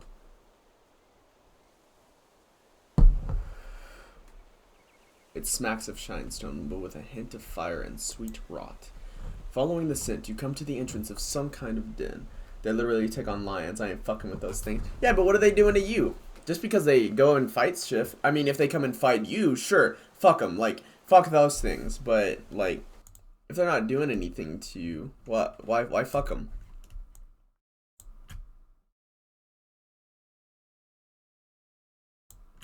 There we go. That should be better. Following the scent, you come to the entrance of some kind of den. It is blocked with water-eaten shinestone, browned with decay. Some of the smells which emanate from it have hints of crystal and other stranger things. A spark of excitement runs from your forehead through to the tip of your tail. There may well be treasure here. What will you do? Attempt to rip the den cover from the mountain's embrace. Examine the cover more closely. Attempt to dislodge the cover with your weight, or leave it alone for now. We'll look at it more closely. There seems to be a small piece of shaped shinestone, a snout's length from the cover. It probably serves some purpose. Perhaps it opens the cover? You cannot reach it with your tongue or talons. I can use your tail to pull the switch. Your claws may not reach it, but you are just able to fit your tail into the widest part of the cover. Deftly, you use it to grasp the small shinestone bit below. A few yanks of your body and it moves, and the cover swings suddenly open. You roar in pain as your tail is pinched, and thrashing, you pull the cover clean off. The way is now clear, though your tail is throbbing. What will you do? Descend down into the strange den. Hidden options, amazing. Once you reach the bottom of the shaft, it levels out. With some difficulty, you manage to turn so that you are moving snout first. There is almost no light in here, making your eyes nearly useless, but traces of interesting scents abound. There is something below, as well as traces of small fur beasts moving through the area. You have made only a little forward progress when you sense something in the darkness before you. It is a bear tail, one of a tribe of small fur beasts renowned for their keen senses and knack for survival, even against great difficulties. There is something very strange about this one, however, something both wrong and right. Surprisingly, it does not flee from you, but approaches and calls out to you with its mind.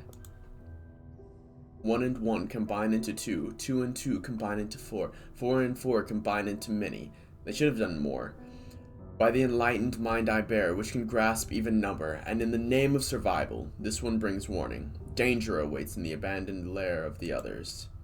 Guardians, living and unliving, bar the way below. You tempt destruction by your presence. We do not threaten, we only advise greatkin to be. You have never heard of a mere beartail able to communicate in such a way. Normally their thoughts are shallow and easily understood. What do you do?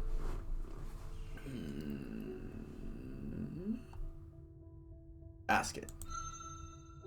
You tread within the stiff, sharp bones of the work lair of the Delvers, the sun-fearing two-legged takers from below. Though they are gone from here many turnings ago, their twistings of the great mother's body remains, resisting the healing breath of time. The burning ones and their servants from among my people remain. Tread carefully, this lair hungers in strange ways. What do you do? Ask about it itself.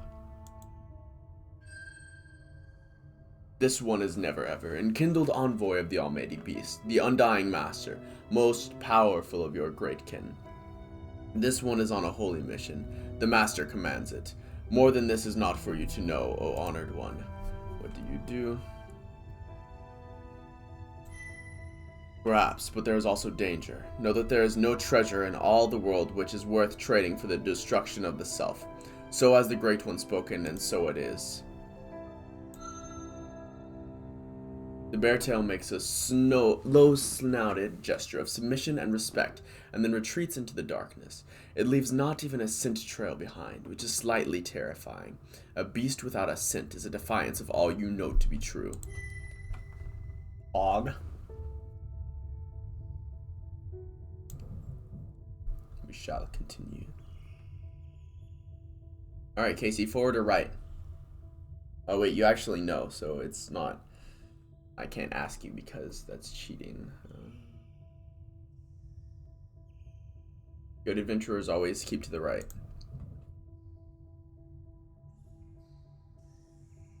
Oh, you don't remember? Okay.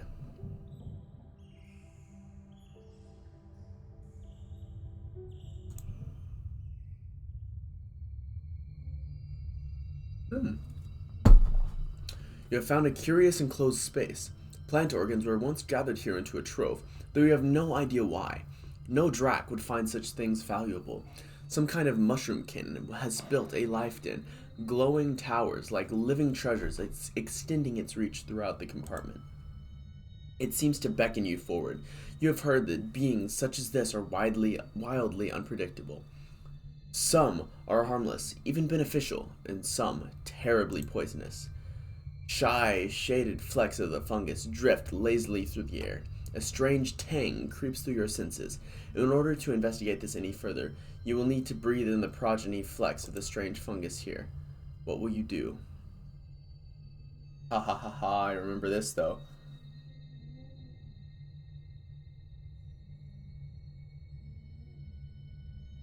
Fuck it.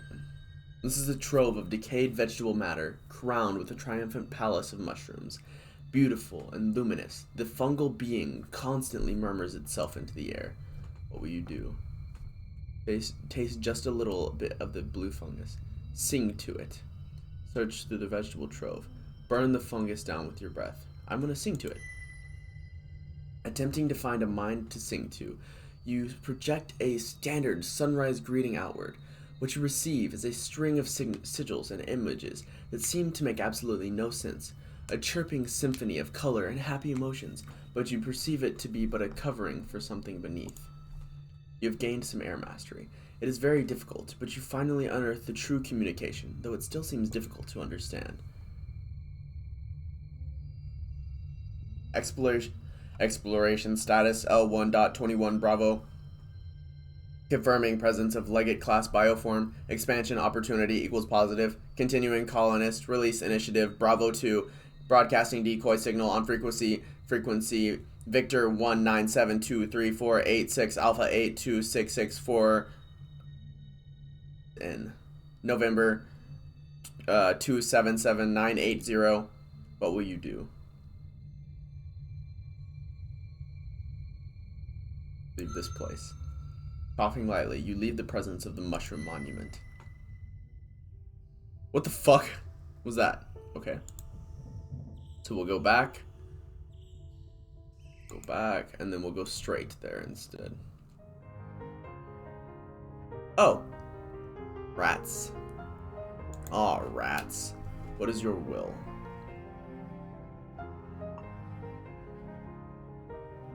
I should... You know what? Burning Breath. We don't know what they're going to attack with. Ah, shit. You deal light damage to the bear tail corduroy. Moderate damage against me. Okay. So they surely won't do water again. Yeah. Okay. Your enemy is now injured. And then... So they did... water, air. So they're probably going to do earth.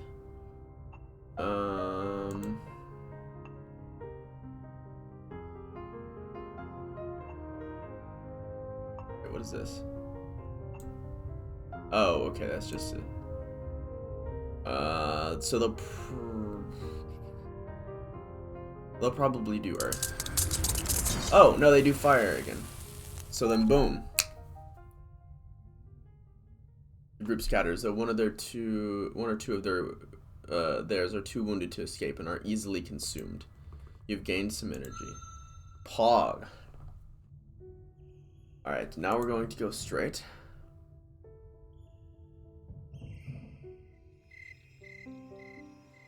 Oh, and the day is over. Damn it. I didn't have enough time to explore that like I wanted. Oh, okay. Never mind, it didn't kick me out. He was slightly injured, by the way. How do you see where the injury is? You're very hungry. Your body is in fine condition. You are unaffected by any wounds. Okay, so... I'll continue down here, and then I'll go hunting tomorrow. Okay, so left or right? Good adventurers always go right. Oof. This appears to be the skeleton of break off the shiniest pieces. Nice. Turn to the tunnels. Crystal blue. Yeah, blue crystal and the green dragon. Yes, sir. Alright, I'm gonna go down. I'm gonna find one more fun thing and then I leave.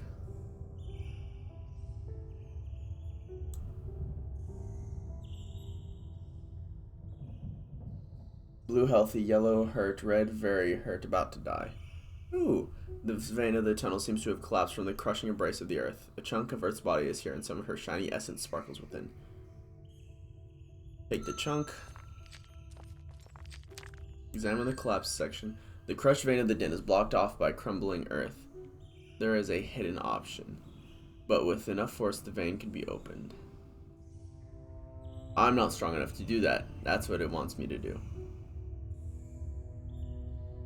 But I'm gonna do it anyways. If only there was a way to use a greater force against closure. Okay. Then I will leave.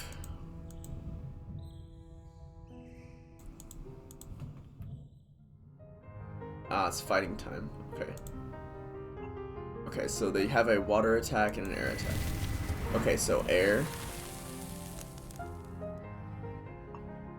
If they use air this time, then it'll probably be water.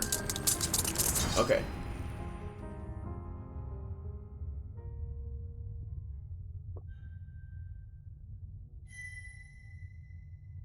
Okay, I just actually gained more energy, so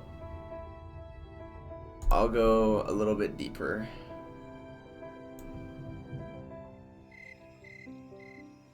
Oh, there's another day. Holy crap.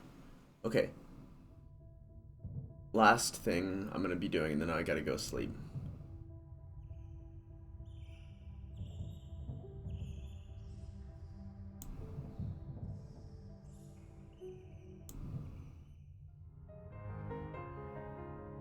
Why do you have a bomb?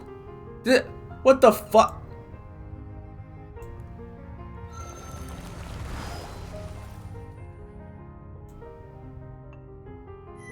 The fire I give myself now. Yeah, you getting hit with water.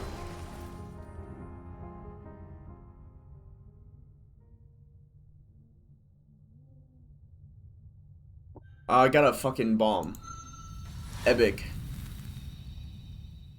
Black ball. Black ball that you've collected from a slain beartail. The mad beartail wanted to touch flame to this volatile ball, so the strange ball has some use.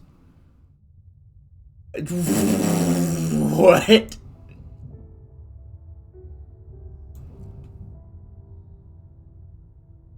I'll go up here. This revealed passageway is dominated by many talons and fangs wrought of pure shinestone. A warm crimson light spills upward from below. It's a hidden option. If I could fly or maybe do my wings, drop a shiny thing down the shaft. Oh shit, okay.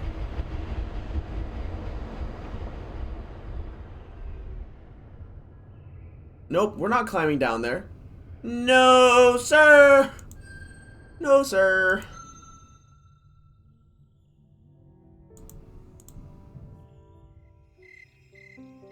Alright, it's been days and days, so we're gonna leave.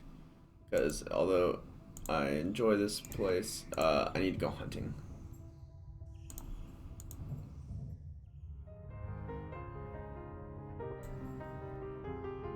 Okay, so...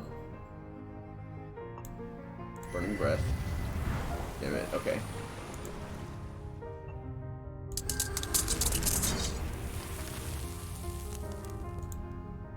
Low on hunger and that, so let's just bite.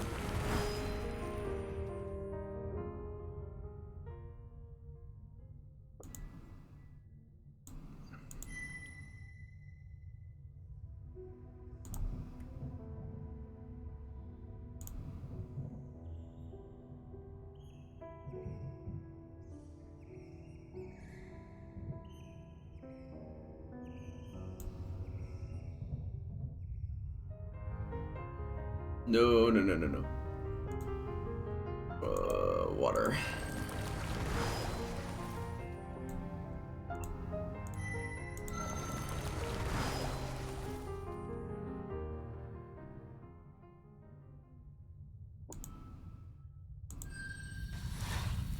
Okay, got another bomb. Why do these rats want to blow me up?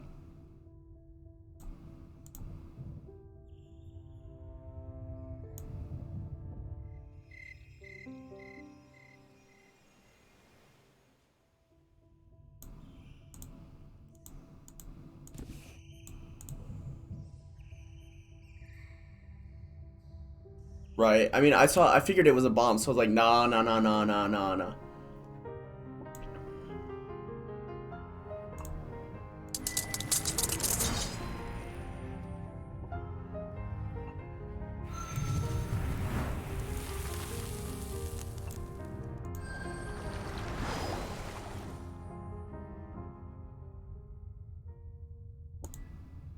Need some energy.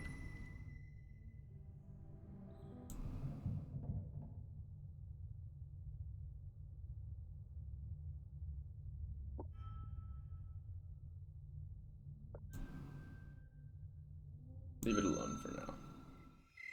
Boom. Ah, that was a whole bunch of days. Okay, I need to go hunt and then get food, and then I need to come and sleep.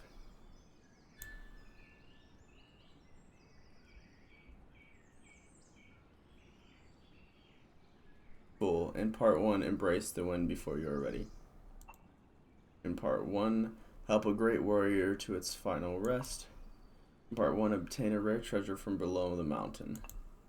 Experience death. What? Oh, is this? These are all the things you can do. All the like cards you can get. Okay. So I need to go hunt.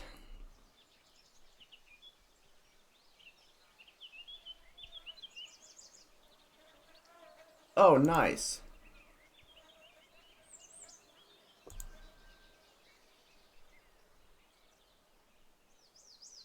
Oh, that's so much food. Holy crap. There's a hidden option. If only you had more air or water affinity. I'm trying, game.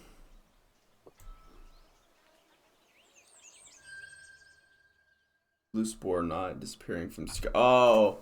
Oh no. Oh no. That's bad. Okay, well, I've got plenty of food now. Time to explore a couple areas for the next couple days. Oh no. I know, but I need to get more areas discovered. I can't just spend all my time exploring that. You've heard of swimming? Okay. That's pretty cool. Let's do some swimming.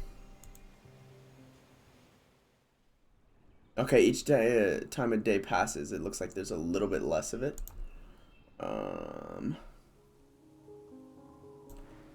Swimming. I'll do the underground eventually, but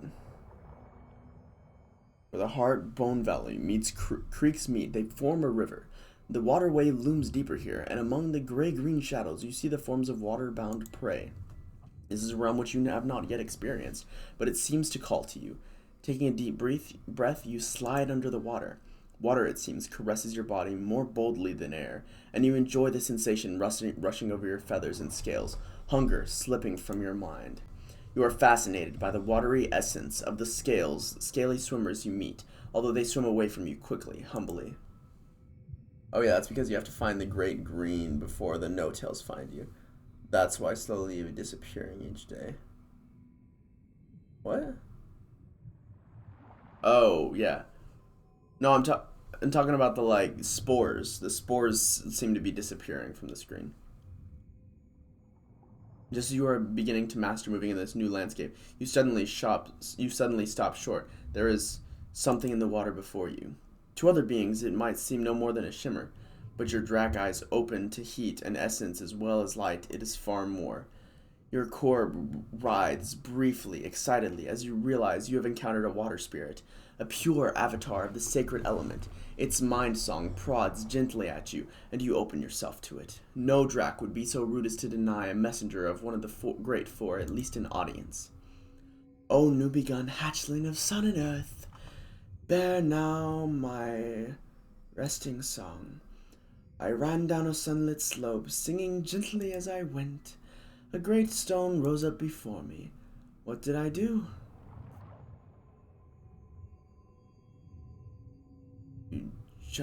You went around it. Indeed, I went around it, for I am water, and this secret is known to me. Nothing exists around which a way may not be found. Look always for the curving path, the other way. If one's heart is pure and clear, one can dance around all things, as one finds the flow of the world and obstacles become adventures. Let us play, let us sing together again. The water spirit loops about itself in an expression of joy, dispersing its essence slowly outward until it has become the whole waterway once again. You need to breathe, so you rise to the surface. But before you do, you manage to catch a rain scale, a savory water-bound scale beast in your jaws. That is 2 satisfying meals you have had today, though only one was for your body. You've gained some water mastery. You've gained some energy. Pog. I like riddles. Riddles are fucking fantastic.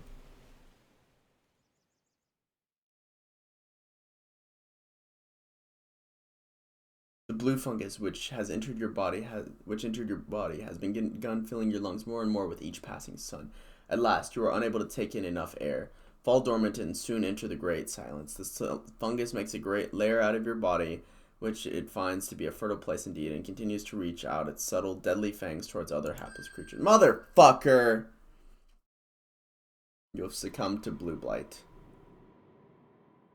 What is that? Do I only have 3 chances?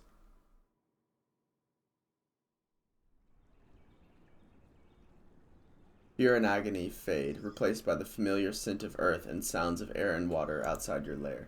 With a sigh of relief, you realize that the tragedy you experienced was merely a dream. You are safe, for now. When you meet your end, you will lose 1 sigil of life and begin again from the previous sun. In such cases, the end you witnessed was but a dream. All gains and losses from that sun are revoked, and you are given another chance. Take care not to repeat those same mistakes which led to your dream death. Should you perish with no sigils of life remaining, you will experience true death, and your adventure will end. A new life must be begun, though some benefits from your past experiences, such as tarot cards and creature mastery levels, will remain. Fate will spare you but a few times. Only those who are bold yet cautious, brave yet wise, will survive to fulfill their destiny and complete the cycle. Yeah, there's like, what the fuck am I supposed to do? May you be warned and may you be blessed. A new sun has risen. You have marked it with a claw mark upon the wall of your den. Okay, so I either gotta go and eat some of this stuff to cure it, or I gotta, I guess I'll talk with this guy. Call upon Darktooth, yes. Good. Standing near one of Darktooth's scent marks, you have let out a song of annunciation. After a short time, the Elderkin arrives. It settles its body down among the hills like a low mist and waits for you to state your purpose. Naturally, any question must come with an appropriate payment. How shall you address the Elder? Great One, sing to me of the no-tails. Great One, sing to me of the elements. Great One, sing to me of the kin. What are we, and why are we? Great One, sing to me of the enkindling. Ask Darktooth about the blue fungus.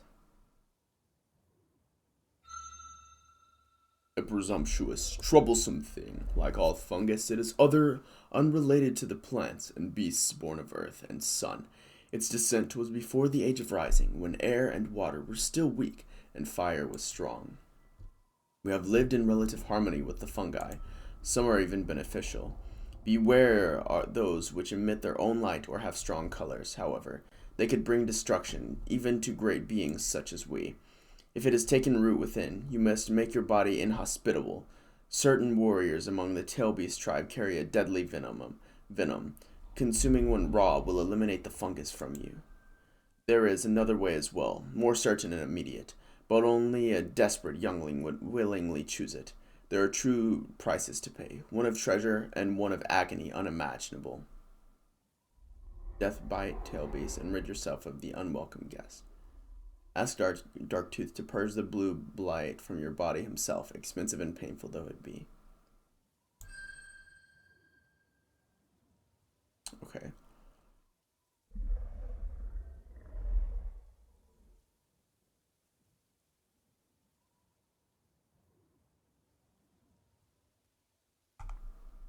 Sing to me of the elements.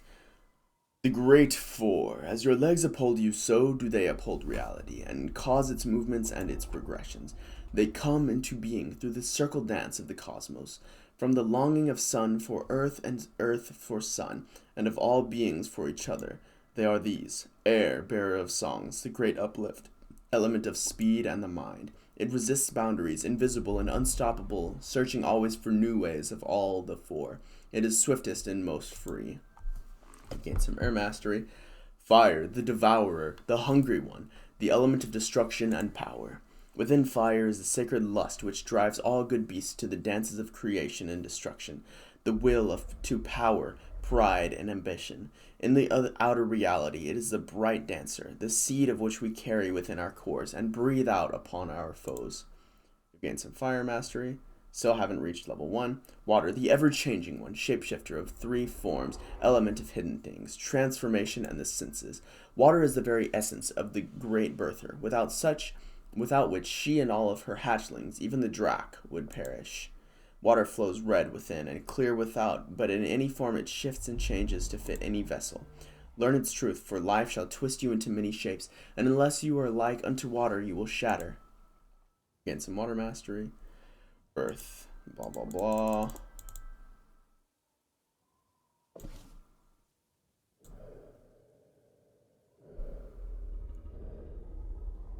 Close to second level there. Close to first level here.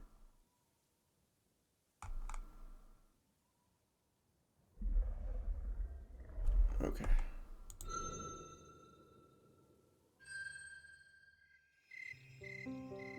Oh, I'm gonna die again. Yep. Alright. Okay.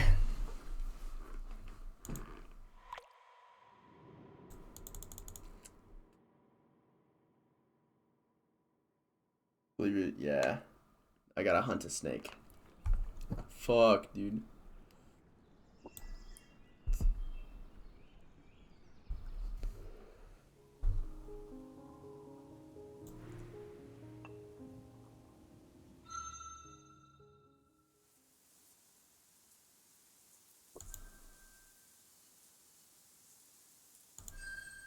Small scale beast.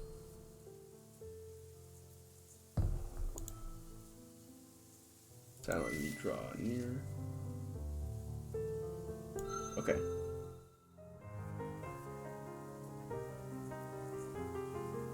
It smelled me.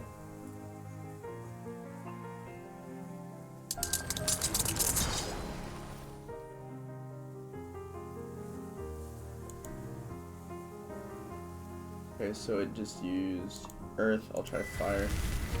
Okay, nice.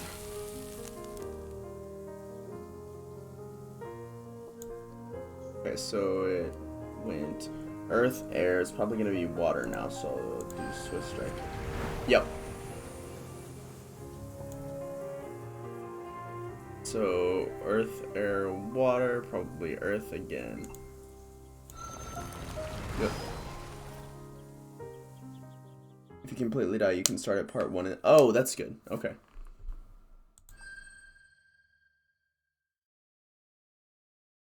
Only your mind was sharper, or you knew more of the Deathbite clan. Well, sucks to suck.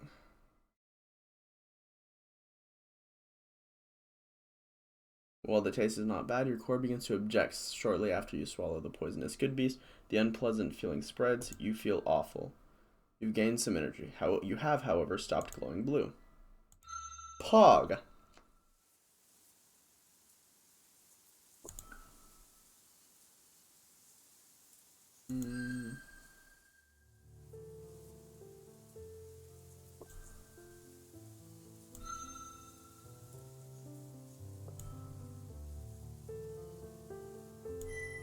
Still observe. Still observe. You still observe.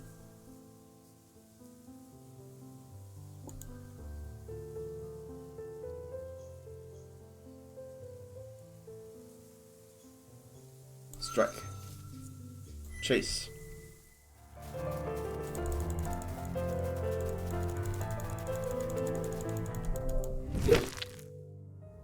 If you observe the snake enough times, you can burn away poison. Oh shit, okay.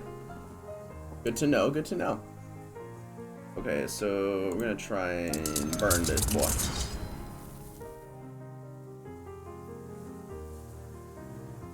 Your essence shouts crimson. You are now truly injured. Alright, I'm gonna go. Ah, fuck.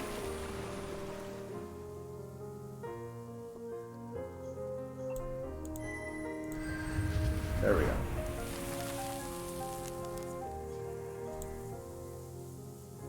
Okay.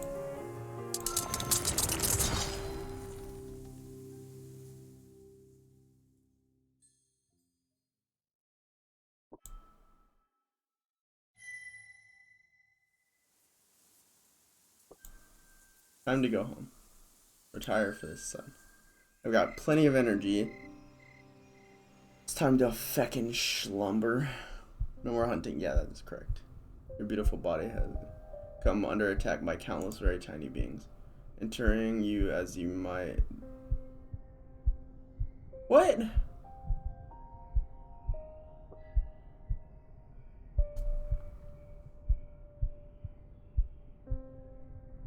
Burn or hunt them. You cannot even use your mind to its regular extent. Oh.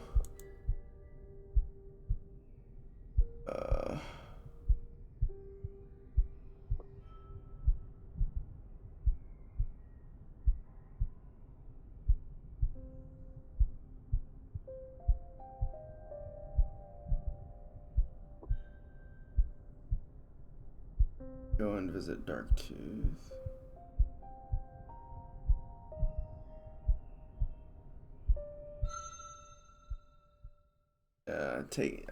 I figured it was from eating the deer. I figured there would be some negative consequences to it.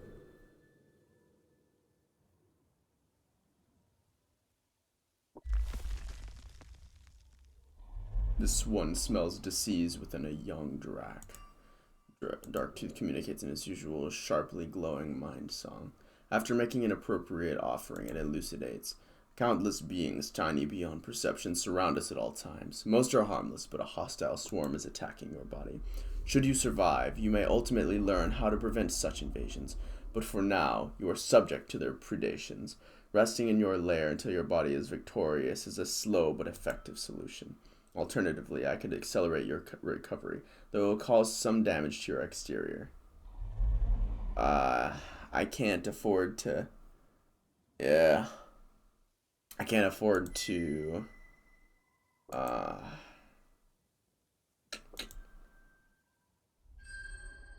Can't afford to get hurt. I'll probably die.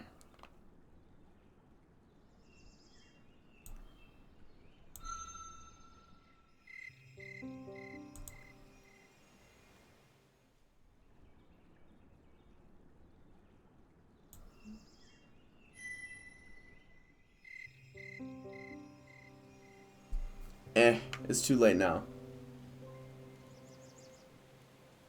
Okay, we're a little bit past halfway. I need to find the Great Green.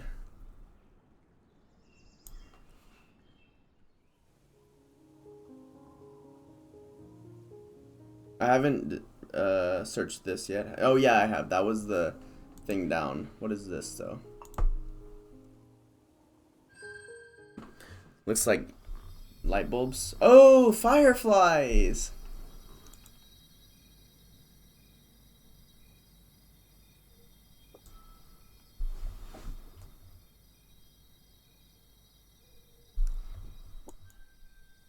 They lighted the closing dusk with a beautiful light beaming from their bodies. Their spirits burn with such fervor that you can see their glowing souls even with your eyes. Holding themselves in midair as steadily as they can, each beams forth its own radiance in a verdant symphony. Alone, each is a wonder, but together, their grand dance of light sings forth a great music, just on the edge of perception. We are light which shines in the darkness. We are the moon and sun and stars. We have found the light within us and share it with all, without shame, without thought. We are the first guides of those who are lost. Seek the light within you, the hidden sun, and follow. Follow. Dance. Shine to drive back the darkness. Follow the light which shall bring the dawn. We are the messengers of the great above, come to remind you of your true self. You are the light, a spark passed on by those who came before. That nothingness should be made a lie, that the truth be forever translated into new and wondrous languages of flesh. One of the living flames drifts near you, blinking questioningly. How do you react? Add your light to theirs with a puff of flame, capture several of their kind, and bring them back to your lair. No, I will add. Your inner fire bursts outward briefly, dwarfing their green flickers. For a moment afterwards, it seems to you that their dances and lights intensify. Was it fear of your flame, or were they, in their small way, celebrating your own gift of light? Perhaps it does not matter. Then again, perhaps it does. You've gained some air mastery, you've gained some fire mastery, and you have gained some water mastery. Pog. You need to search the clouds. It tells you when you found Great Green. Okay. A new sun is risen. Nice, we're blue again. Pog. Okay. So we're almost level 3. Just level 2. Doesn't show me any progress. Almost level 2. Almost level 1. Poggity poggity.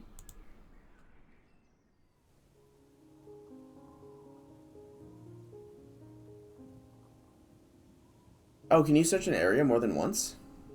Okay.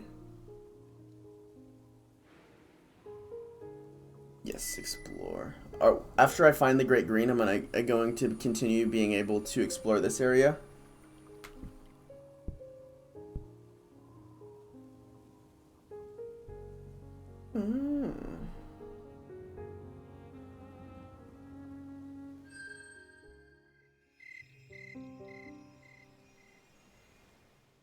Okay. Oof. Find a new home within the Great Green before you are discovered.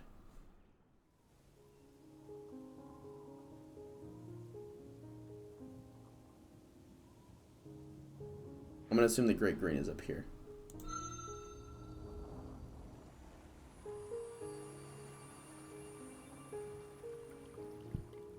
What the fuck is that?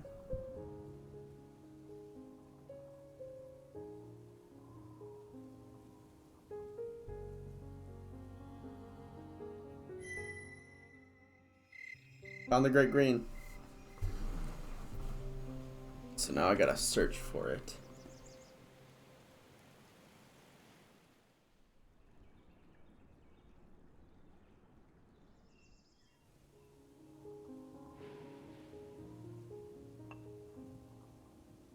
Yes.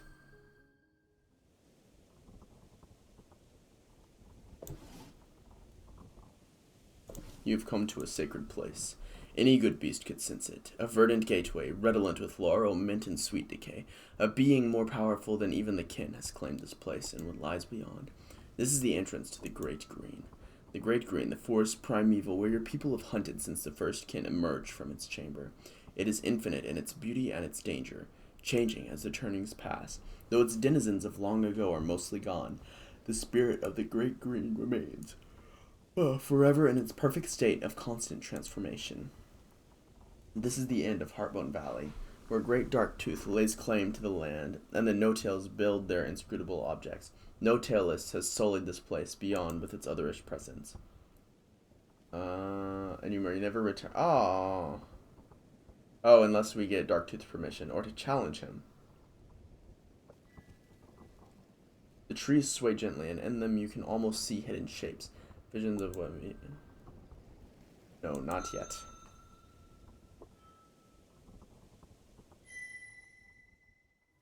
I recommend going to Water Spirit 2 more times. Oh, you can go to the Spirit more than once? Pog. Okay. Bet. Big bet.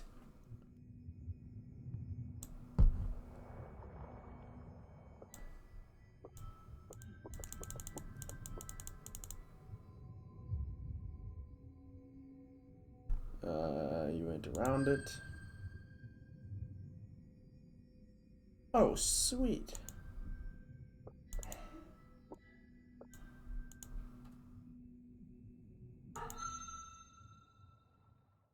Nice. It says new things queue? No, it doesn't. It said the exact same thing.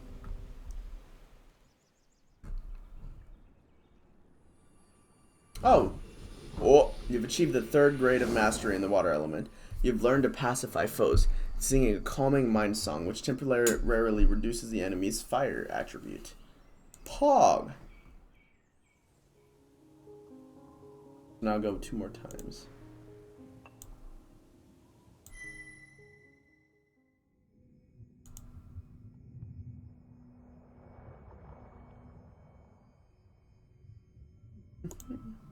As you begin to wonder if you will see the water spirit again, it appears in its way and sings to you.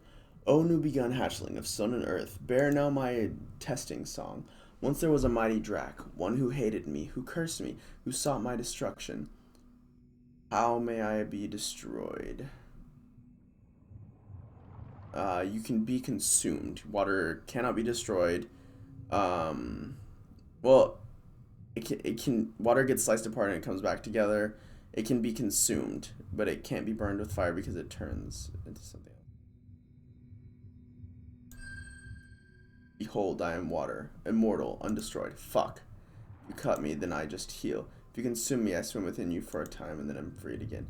If you burn me, I quell the flames, or am given skyward wings. If you block me, I become two, or I become placid lake. But never can I be destroyed, and so it is with all things. Bear now this secret. Everything changes, yet nothing is ever truly destroyed. Death's true name is transformation. Let us play, let us sing together again. Ah, man, I didn't get it right. Man.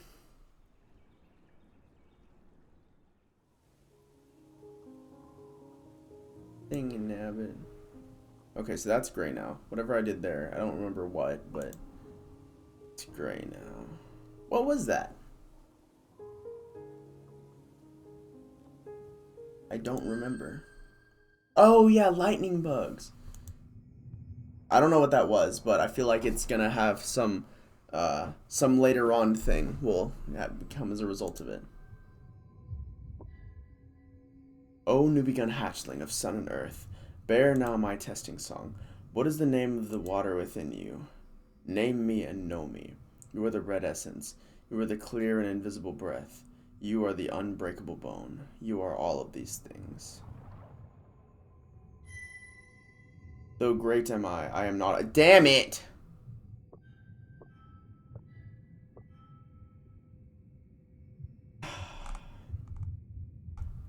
Though great am I am not all. Only together can my sweet siblings and I give rise to all things. But mine is the essence flowing scarlet, carrying life in the rivers of your body.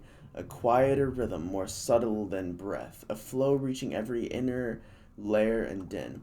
Though hidden below, I make all above possible. I am content with the low places, not needing to be seen, needing only to dance to your endless rhythm until change comes again, and with it a new dance.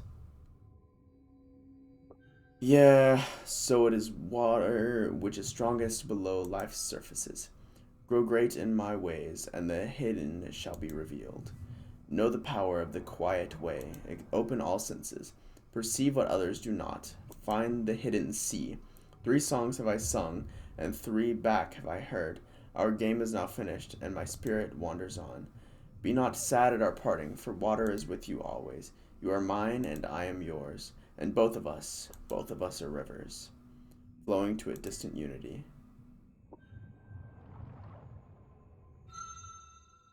A large amount of water mastery. Pog. Epic. I would have done better if I'd gotten all the answers right, but you know what? Well, actually, I don't know whether it would have given more. Oh, level 4?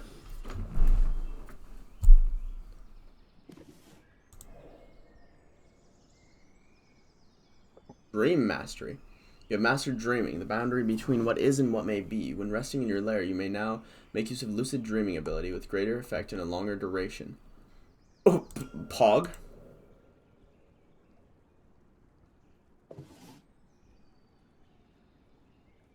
Enter the dreaming.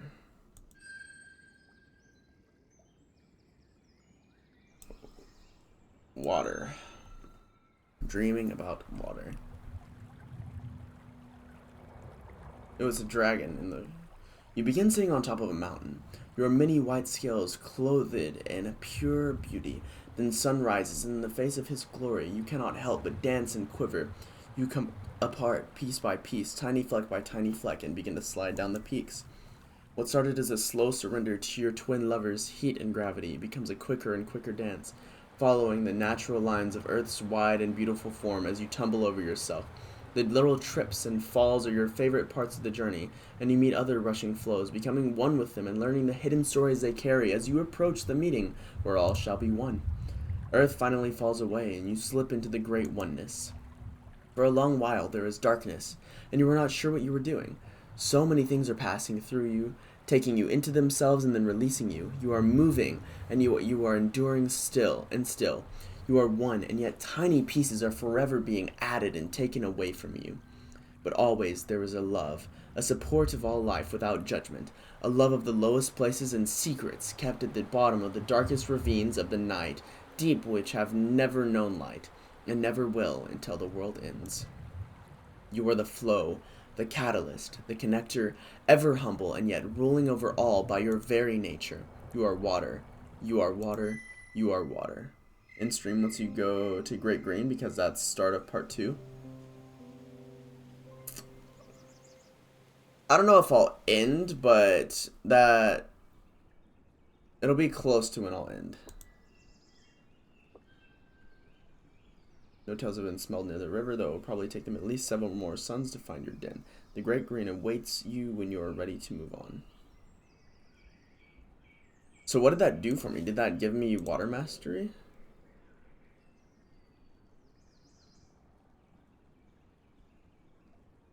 Your dream has granted you immense water affinity. Oh, okay. Alright, so then let's boogity boogity boogity.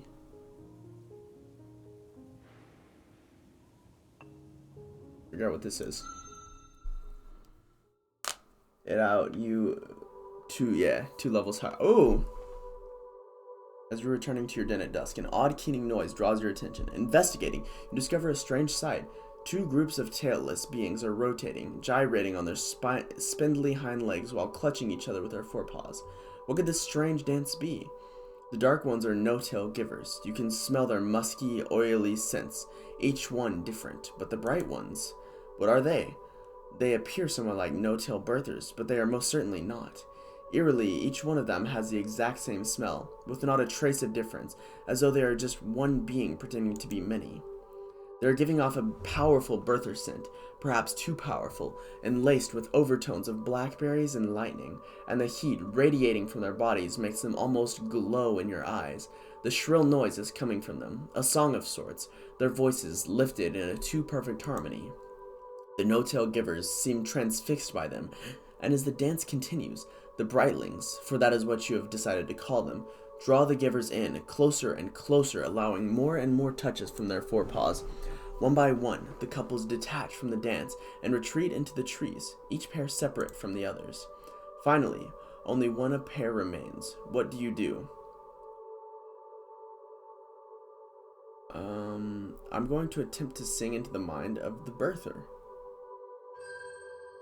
As you find the brightling's eyes, you begin to sing into its mind, but your initial images are, well, there is no word but consumed for it.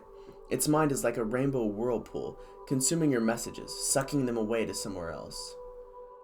The brightling suddenly turns the no-tail giver and her arms away from you, and looking at you over its shoulder, begins to sing back at you. When you next are aware of yourself, both the brightling and the tailless are gone. You are alone and cold.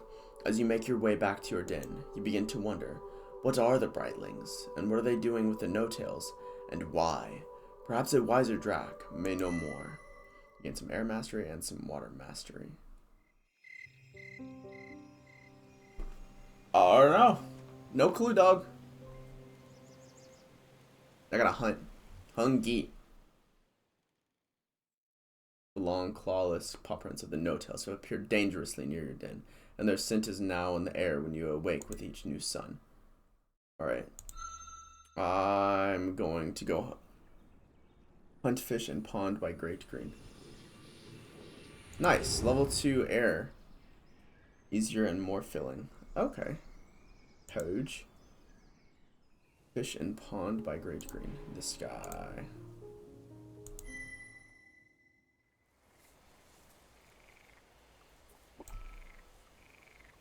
Familiar scent of rain scale. Small feather fish. Fish.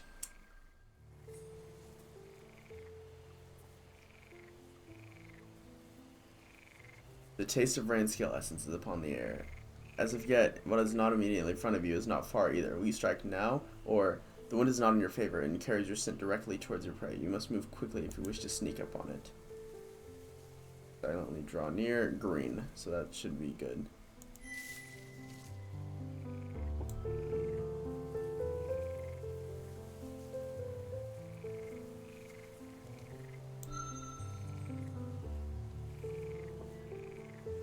And strike.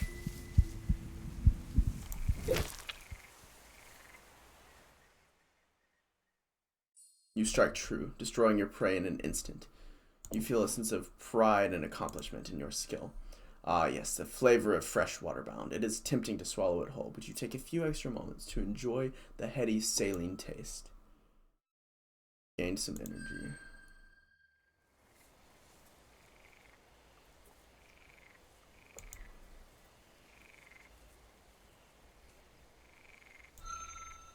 Alright, we'll get this feather beast of the weeds. Yeah.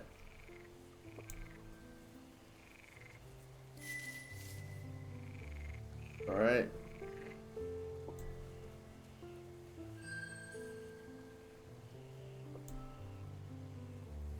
Penalty draw nearer. Strike.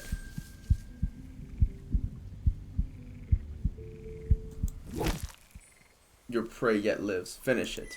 Begin the dance of destruction.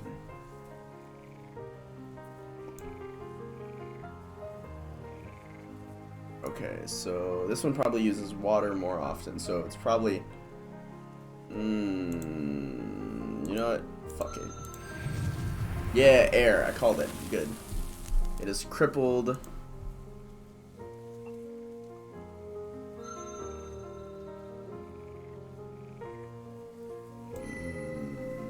Flung strike.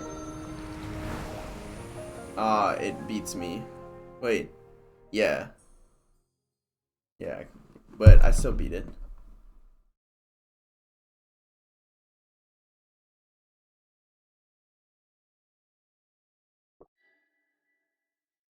Ooh, I've learned about the way of lesser spearbills.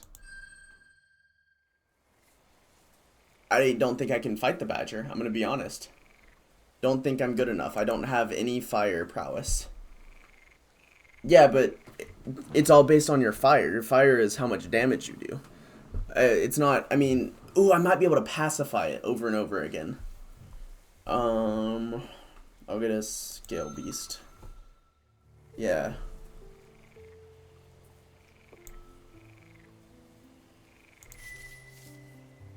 Oh, but this is my last day now, so... Well, I can still pacify it, but...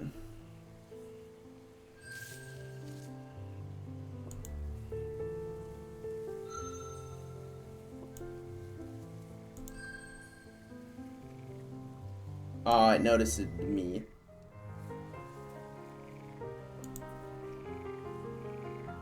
Also, since its fire is so high, I'd probably use more fire, so just keep using water. That's fair.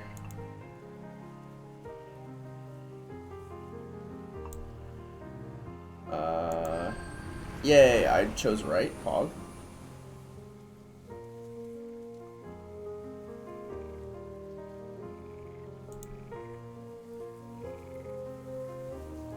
Is air not good against water? I thought it was. Because water is good against fire, fire is good against air, air is good against water. That's what I thought. Oh well, okay.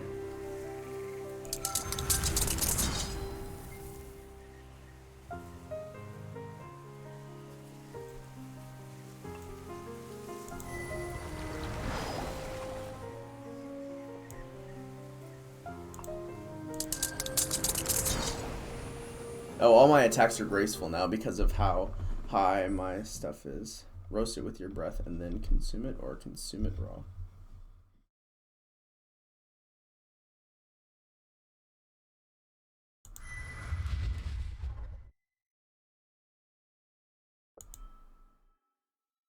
Learn more about the way of the death bite tail beasts.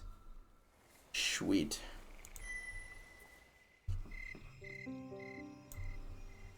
Alright.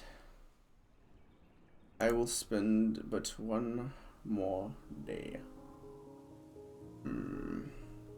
If I try and fight him and lose, does he kill me?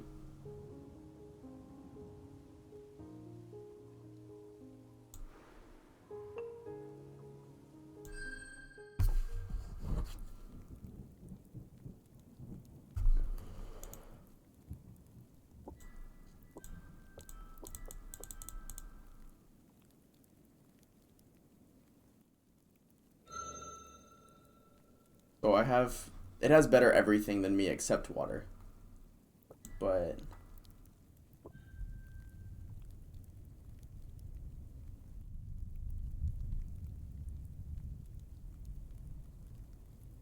there will be no escape. Do not choose this lightly.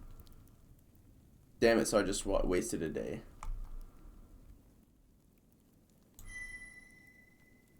Of seasons so many have I seen, and my meat is now meager. Brittle my bent bones. Sickness strongly assails my senses. Pain, my perpetual partner. No wish have I to be murdered by madness, nor slowly starve until sundered is my soul. Let my last breath be blown out in battle, a scarlet song sure to send spirits starward.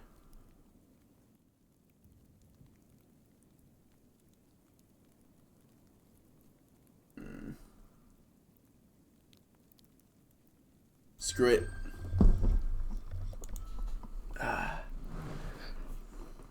Let me feel the flames of the fire foretold.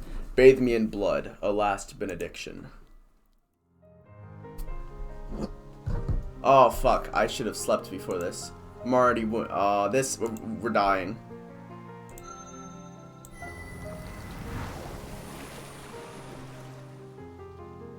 Okay, he tries to intimidate me.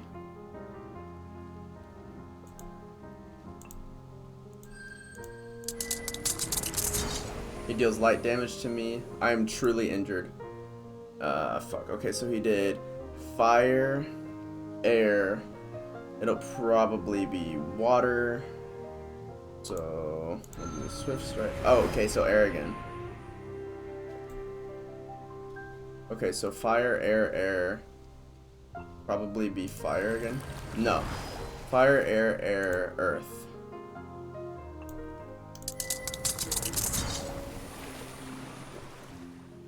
Your enemy is now injured. I am near destruction. Fuck. Fire, air. So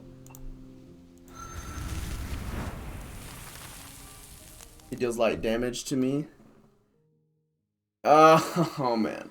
If I had slept, I would have won that fight, dude.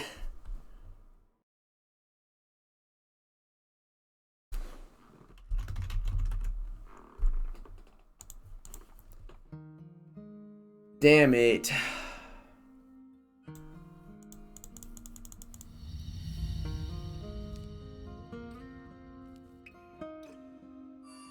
Well, I know more now. I have learned.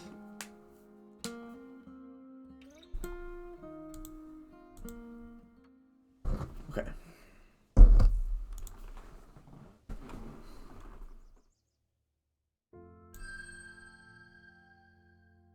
Okay.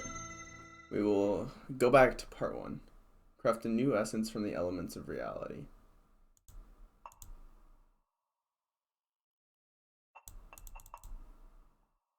I'm gonna keep going water.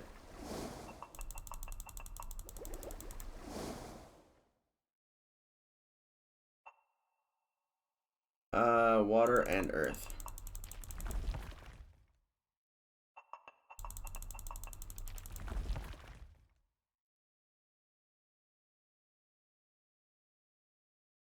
Yeah, I'm realizing now.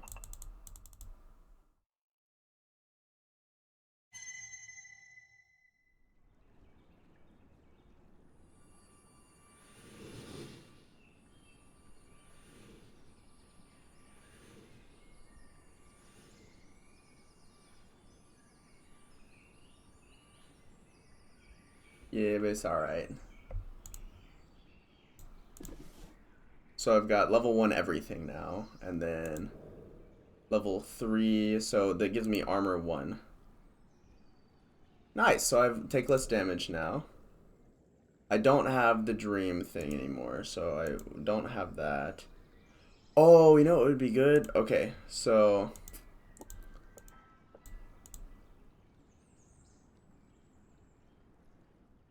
yeah. So what we do is we discover the water spirit. We go through that, do all the water stuff. The most boosts? It depends on what you're talking about boosting. Okay.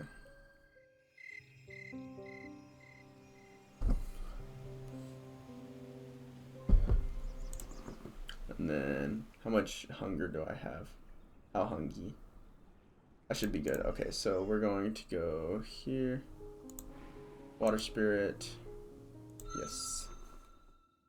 Water, alien, fireflies. Going through the tunnels was good. That gave me a lot of stuff.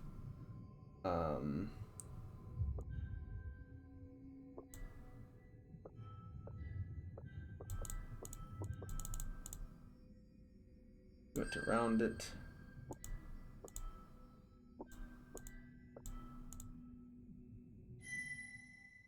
Gain some water mastery.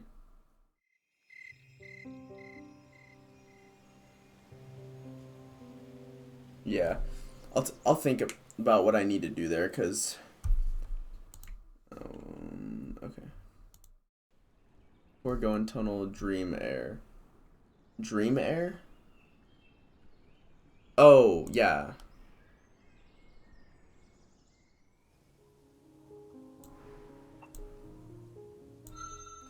All right, so probably do this 2 more times and then go hunting.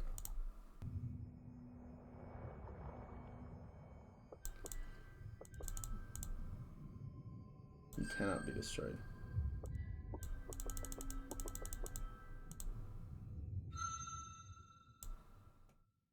Hog.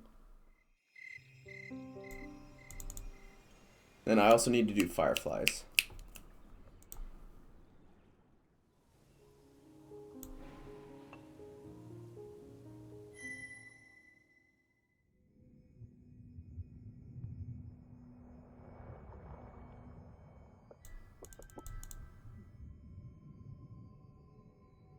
Or the red essence. Might not have to go hunting because each spirit trip gives food. Yeah, but basically only covers what it takes to go down there.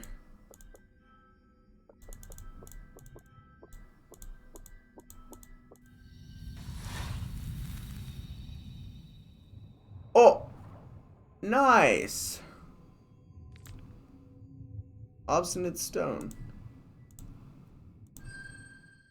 Oh, but I didn't get as much water mastery. So if I'd gotten the answers wrong, I would have gotten more water mastery for getting things wrong. But because I got it right, I got whatever this is. This is a large stone. Allows light to pass through it. Okay. Pretty freaking epic. Okay, hunt some of these guys. And then I also need to go find some treasures. I'm gonna go for long ear. Cats to the right, they give ability. What?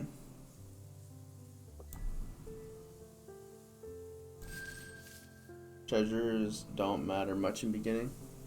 Yeah, but just having them. Because I got, if I get 4 of them, I can go to Blacktooth and learn some stuff, which would be really helpful.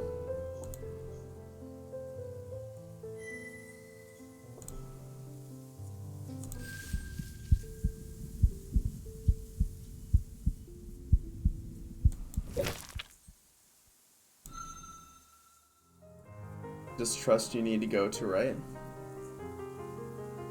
Okay. Well, what is this? Power strike?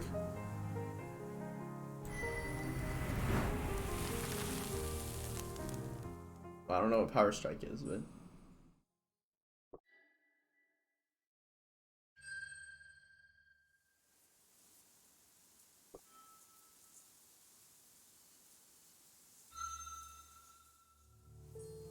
okay. I'll go to the right after I get treasures.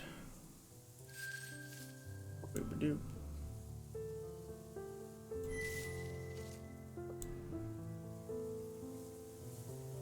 Strike.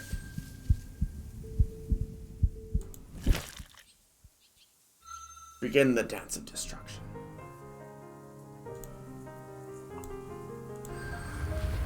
Ooh, and it uses air, so good. Remember, need to observe to learn more. Yeah, I know. Oh, and I got treasures. It had treasures. Pog.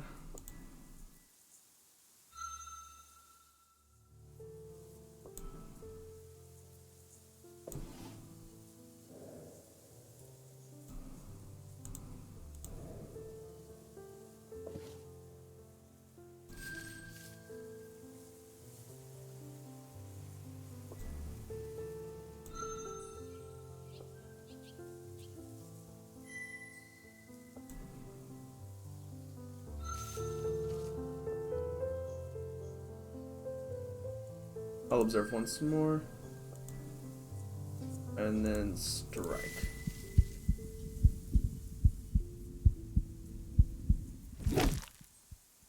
Begin the dance of destruction.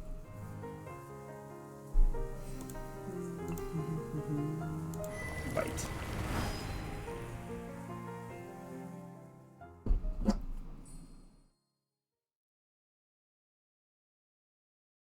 Hey, and I get the treasures too.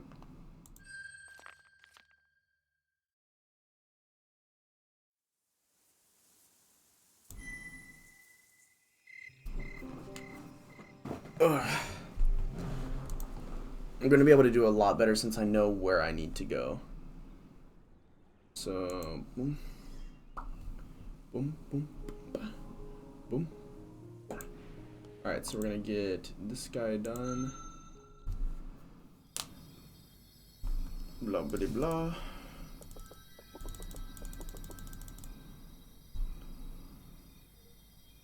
Add your light. There's a flame. Fire and water and air mastery.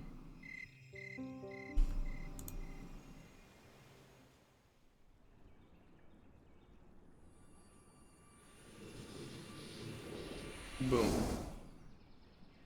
Okay. So Badger's order is fire, air, earth. So I think you can 100% kill it if you can dream water right before. Yeah, but I think it would be better if I did fire. Like if I trained my fire, because then I would be able to attack harder. And I feel like that's more beneficial than being able to be more sneaky, because sneaky is not really helpful. The things that matter in the fights are the fire and the earth. That's how much damage you do and how much damage you can take. Versus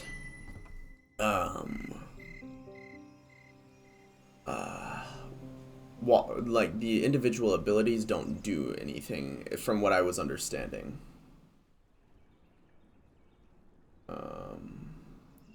Yeah, fire, air, earth. You need to go to the tailless thing on the left. Above sheep. Okay. Let's go here. Oh. Is children. You're exploring the warmward part of the valley, staying near to the stream. The sun is particularly bold when you hear a prolonged splashing sound. It is too irregular to be water running over rocks and too long-lasting to be a predator struggling with prey, and as you approach, the oily, otherish stench of the tailless fills the air. These are smaller than the no-tails which you saw before. Their scents cleaner and newer, but still disturbing. They may be hatchlings of their kind. Two are playing, as young fur beasts sometimes do, honing their battle skills, while two more watch, emitting a whooping, barking song. A fifth sits alone on the bank, doing something strange with its forepaw. What do you do? Never mind, that's the wrong one. Maybe it's to the right. Or you need to discover fog to right more.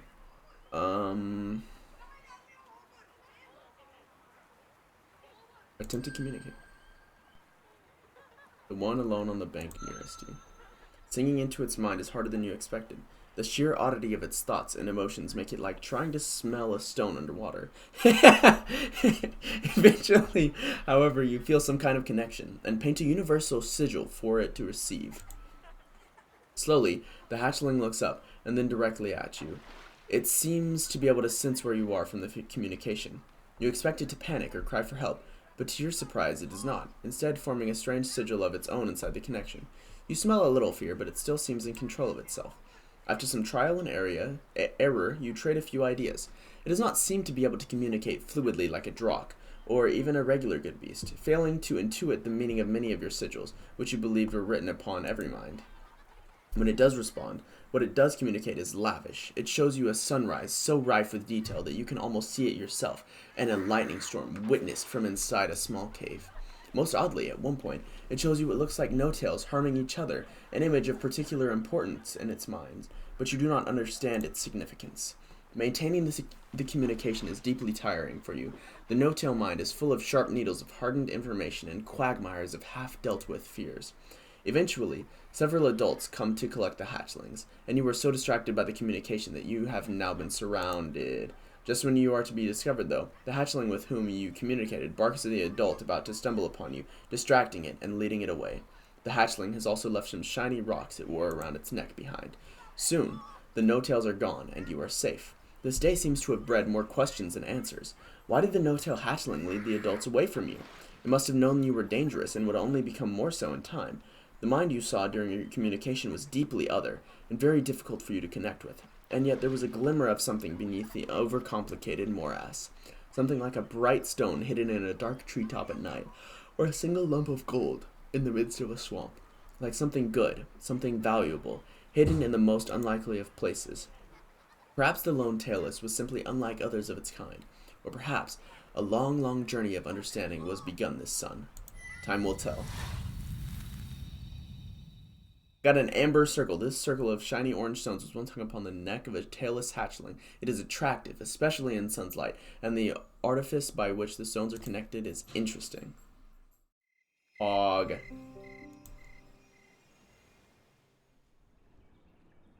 Epic.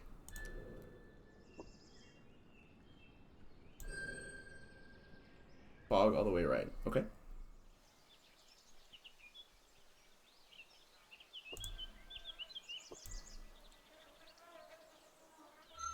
Examine it more closely. It is somewhat odd that it bears no marks of battle, and though it is a bit scrawny, it did not die of hunger.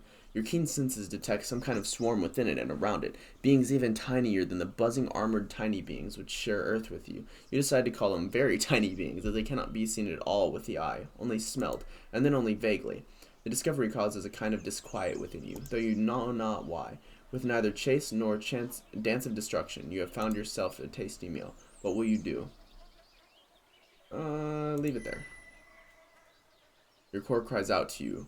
Are you mad? This is a gift from the earth and sun. Will you truly reject it? Yes, have none of it. Or I can just be completely full. Or if you eat it, you can eat it if you hang out in the house. If you, yeah, but I'm already like more than halfway full. I don't really want to waste the days like I did before, so we're gonna. So we did that. We're gonna discover some more areas. All the way right. Okay. I will discover that one next. Boom, boom. Oh yeah, there's the badger. Boom. Got that. That one's one that I needed to discover. Alright, alright, alright.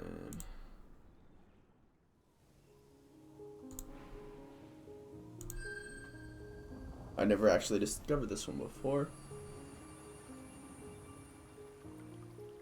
House. Chicken. Multiple peoples. Here lies the heart of the tailless's claim within Great Dark Tooth's territory. In these lands, the great diversity of the wild is outlawed.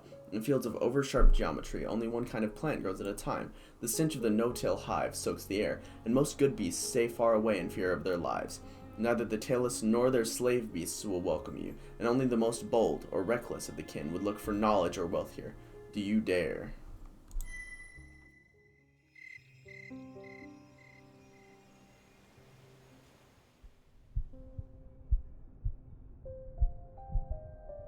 Why? I didn't need it.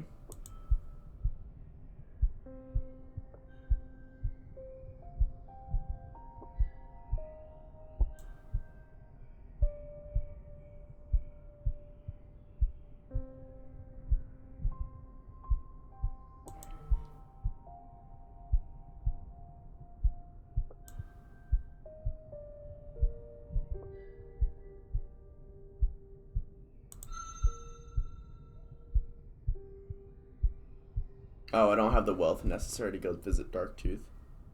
Go out as normal. Yeah. Well, I mean, it'll still affect me, I guess, just less.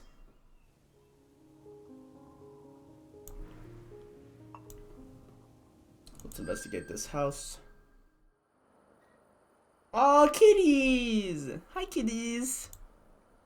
You have come dangerously close to that dreaded hive of the no-tails. Few good beasts dwell here, besides the races the tailless have enslaved, or those too small for them to notice. Hollow structures built from the remains of murdered trees stand here and there, most stinking of the tailless' oily other smell. One of these edifices, however, is almost devoid of the no-tail's scent. Instead, the air here is redolent with the sweet smell of rot, of earth slowly reclaiming things left behind. Cautiously entering the dilapidated den, you discover that it is home to an enclave of lesser slide claws. They laze about on bundles of dead, rotting grass, many of them asleep, though a few are awake and washing themselves, combing their fur with their rough tongues. You have learned more about the way of lesser slide claws. A sable-furred, golden-eyed slide-claw birther, heavy with young, seems to preside over this half-conscious gathering. When you prod at her mind with your song, she responds, her replies full of slow loops and curls. Ah, Drock kitten, how amusing, she drawls, her trail tracing languid symbols in the air. This is a dream den of the slide claw people. Leave this place before the no-tails follow you here and disturb our dreams with your loud and tedious destruction. What will you do? Breathe on the dead grass to teach these insolent fur beasts a lesson? Ask the slide claw queen a question? Leave the recalcitrant beasts for now. You can always return later. They are assholes, by the way. So what do I do? I mean, do I ask them a question? What I did was I basically bowed to them, saying they were better than burn the place down when... Oh, shit. Okay. We find little amusement in trading thoughts with a Drock, much less a mere kitten of their fading kind. If you desire the immense privilege of conversation with the slide claws, the perfect people, then you must bring us a token of your esteem. Inquires to what kind of gift would please them most. There was a long silence. You are unsure about whether the dark brother is thinking or simply making you wait. As you are starting to become certain that it is the latter, she replies, her mind songs shapely and unhurried. The sacred joy plant, an offering of this, may make you worthy of our attention. You can smell it on that one's breath. A clearly inebriated slide claw giver, rolling about on the dead grass and making a rumbling sound deep within its body, does indeed reek of a strange herbal scent.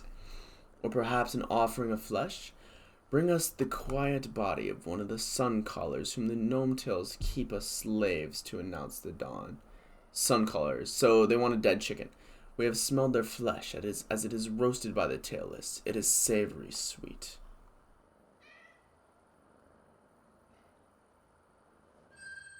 Okay, we'll search for that.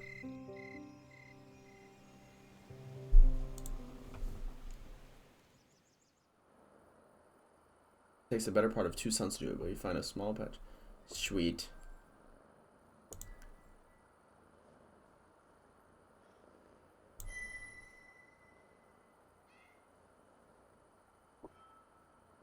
Young, but no fool, we see. Sing, and we shall reply.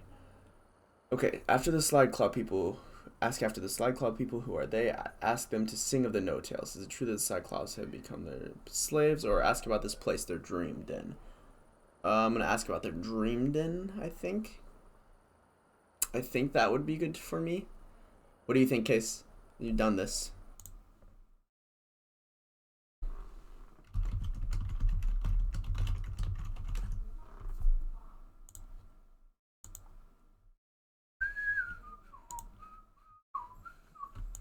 Do it, probably. Okay.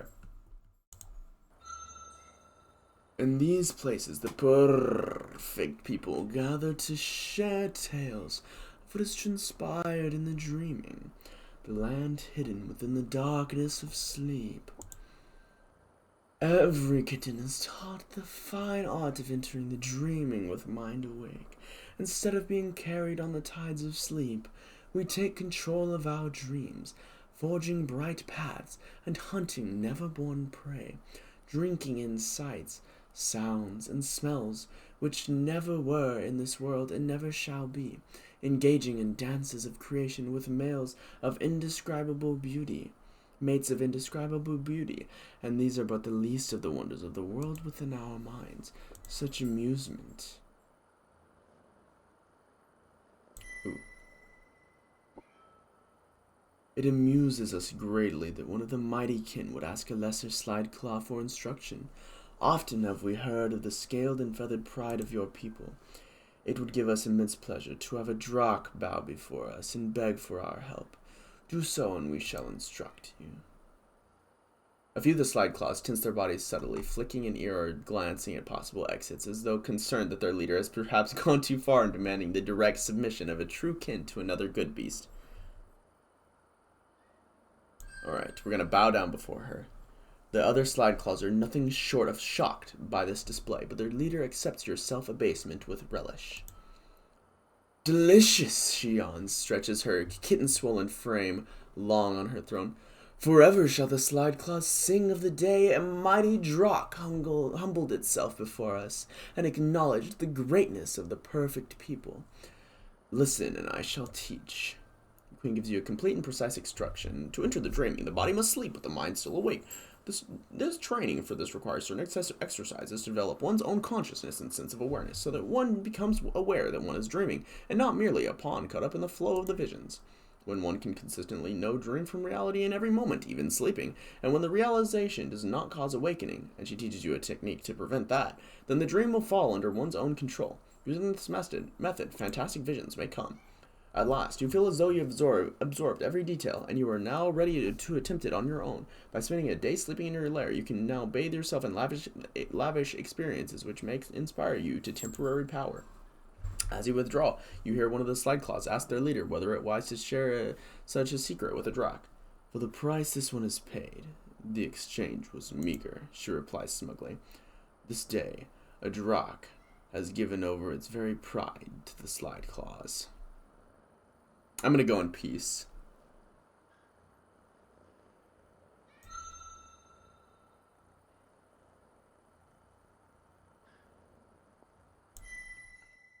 Earth Mastery.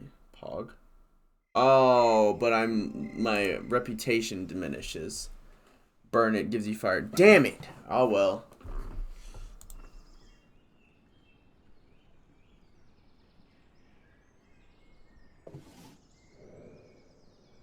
Okay, I've got Dream Mastery. So this... Okay, so... Why is fire lesser? What? I had level 1 in fire. I swear I did. Okay, well... on second thought. Okay, so how many treasures do I have? 4 of them. Never mind. I'm going to go get some more treasures. I'm going to go visit our little buddy. Yes. And I'm gonna go hunting again.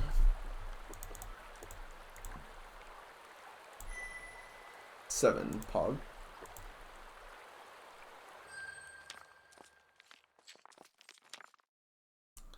If you click each treasure, you might be able to sleep with one of them. Oh, okay.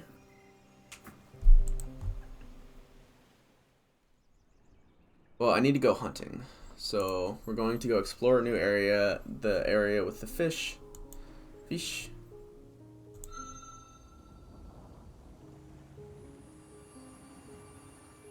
And then I will hunt for fish.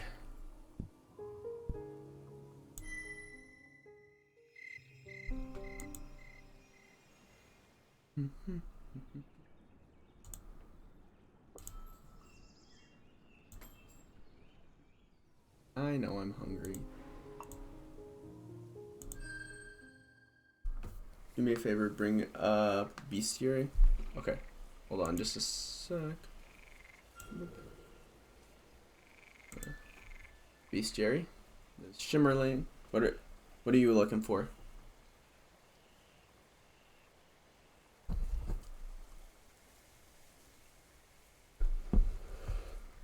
Scroll down to fish.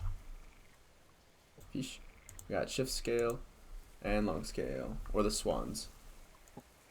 Great spearbill. Layer wing. I think there's other ones up here too. So there's water wing, snow feather, and I think that's it. Day sky claw, night sky claw. Okay, never mind. Okay. Alright, so we're gonna go for small feather beast, smelling of the reeds.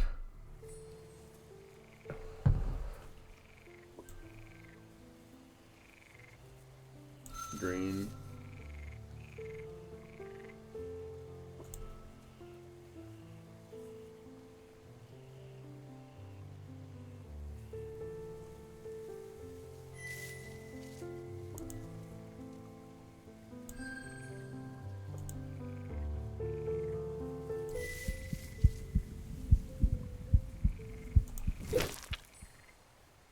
in a dance of destruction.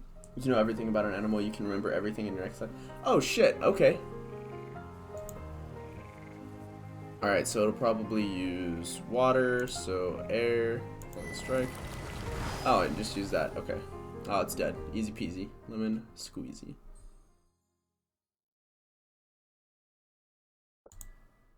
Hog. Learn more about the ways of the water wings. Brain scale.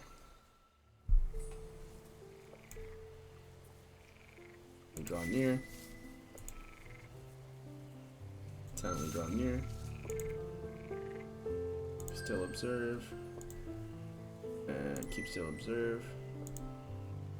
And strike.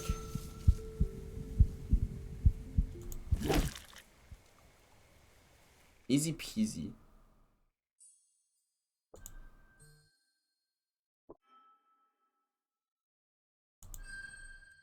And then I'll go for another watery beastie boy.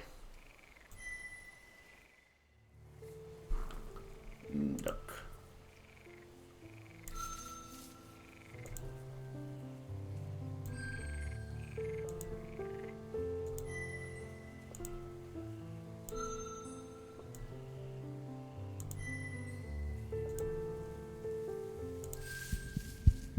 I got 4 observes off on it. Oh well.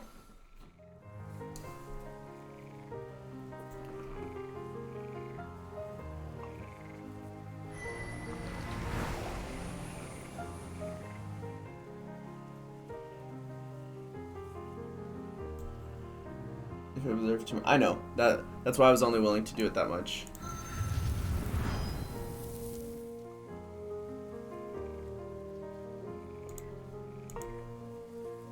Okay, so I need to do water because yeah, I could have done fire, but whatever.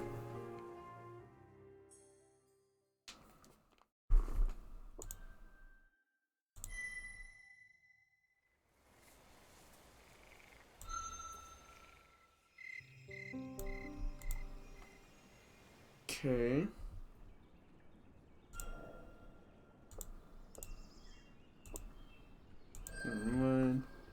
Yeah, I'm almost full. Yeah, it's alright. Alright, so now I'm gonna come here.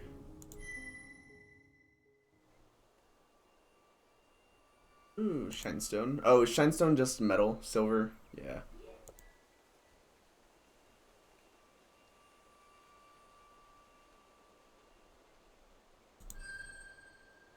Only got a special 2 for this.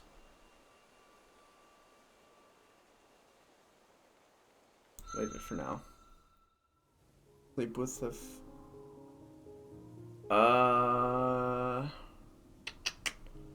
first I'm gonna get a couple upgrades because level 1, I don't know that I'm close. Yeah, I don't know if I'm close enough, but I mean it can't hurt. So let me go back to my burrow real quick. How many treasures do I have? 11. Okay, easy peasy. So let's go see Darktooth, buddy. Oh yeah, I gotta go see the aliens.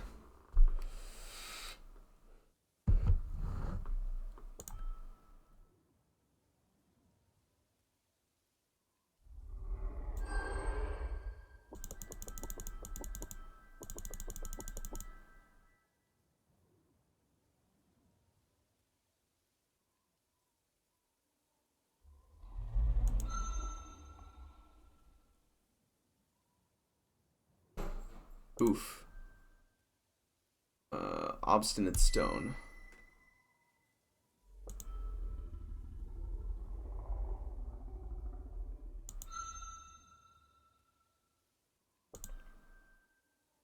Trade.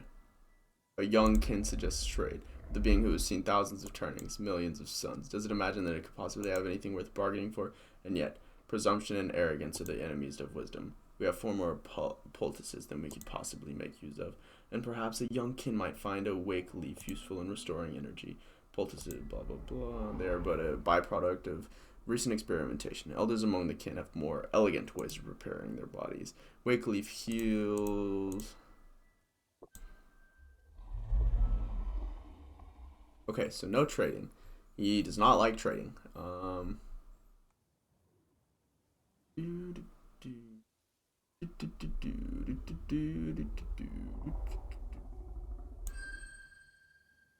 Okay, sweet.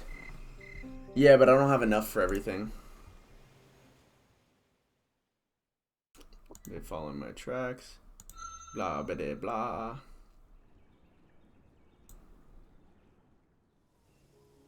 Okay, so I need to dream. And luckily, I think because of I've got Dream Mastery from Water and the Dream thing, I think that it'll give me bonuses. So I'm gonna buff my fire. Oh yeah, aliens and swans.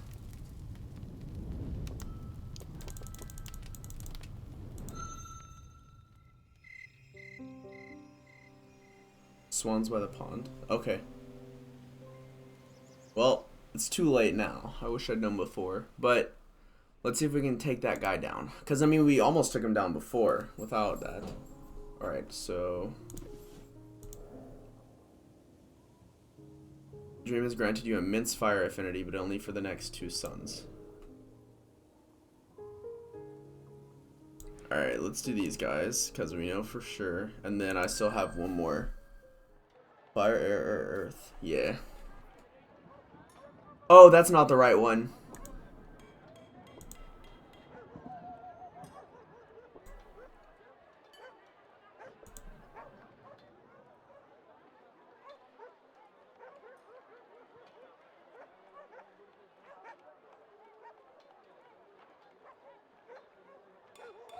Yeah, we're leaving.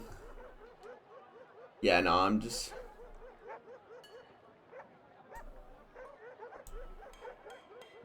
Whoops. Hey, I got some Earth Mastery, though. Well, I clicked the wrong freaking thing. That's okay, though. Badger.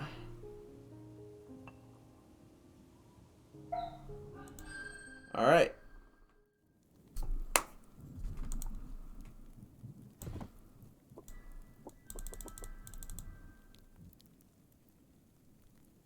Gauge its strength. Okay.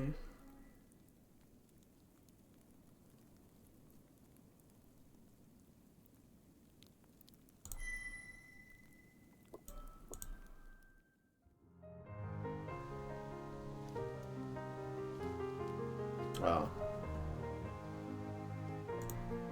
Okay. So fire, air, earth. So most likely fire is the best option here because it'll either be neutral with the other two or it'll be powerful. Okay.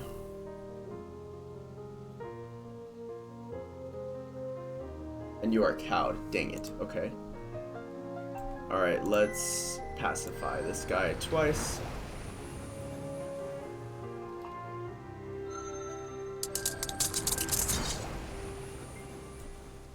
Alright.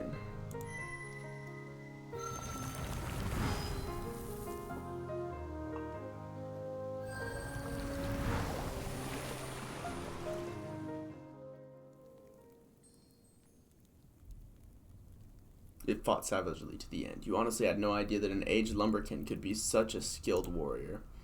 As its last breath rattles forward, it turns its bloodied eye upon you with a look of what could only be called true happiness.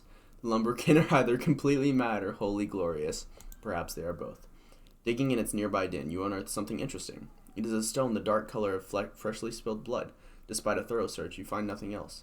Could it have been lying about the presence of two treasures? Dang it, I should have asked it about the treasures. Ugh.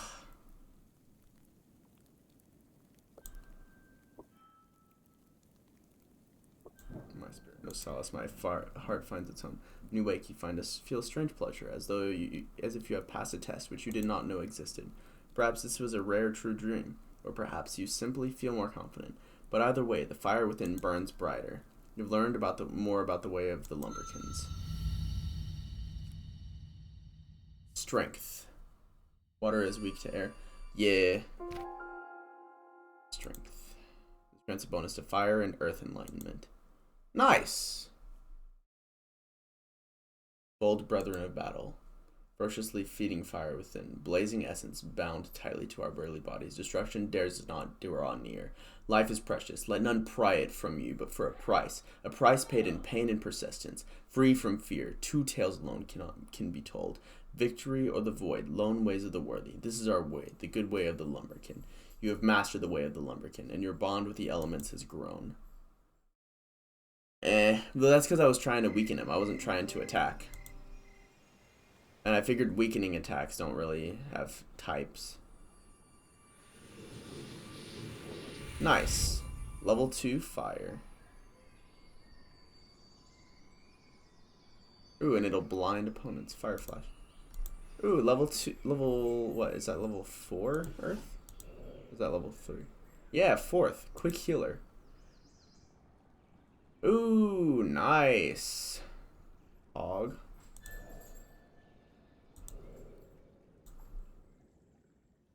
Hey, finally some fire progression. Remember to dream air and then go into tunnel. Oh, yeah. But I need to... Where were those things? Is it up here? Explore this area.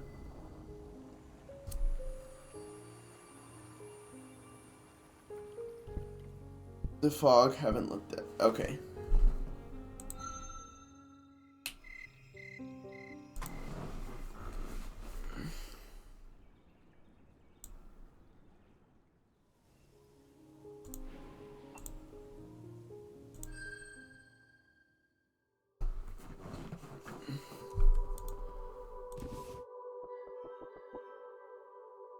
Alright, what do I do? Wait, and when they leave, follow them into the trees. Attempt to sing into the mind of the no-tail giver.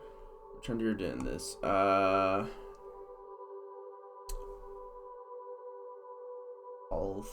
follow them. Ultimately, it seems as though they are wrestling. Although you've never known a fight to be so devoid of fear, and though the giver seems to be winning, the birther doesn't seem to mind at all. Strange. Eventually, they stop their bizarre dance and the giver falls asleep. Then, before your very muzzle, the brightling birther simply disappears. No trace of it whatsoever remains, not even in scent. The feathers on your crest stand on end. There's something very odd, very unnatural going on here. You feel that you are in danger. What do you do? Get out of there as fast as you can. This opportunity to attack a sleeping no-tail is too good to pass up. Attack the unconscious giver. Or something strange glimmers around the sleeping no-tail's neck. Try to quietly remove him.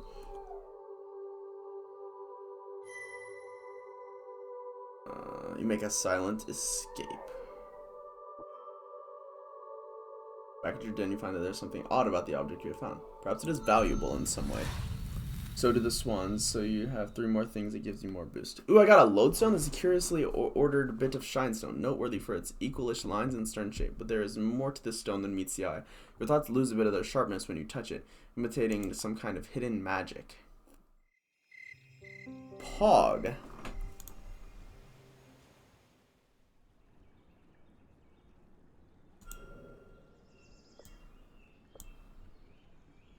Okay.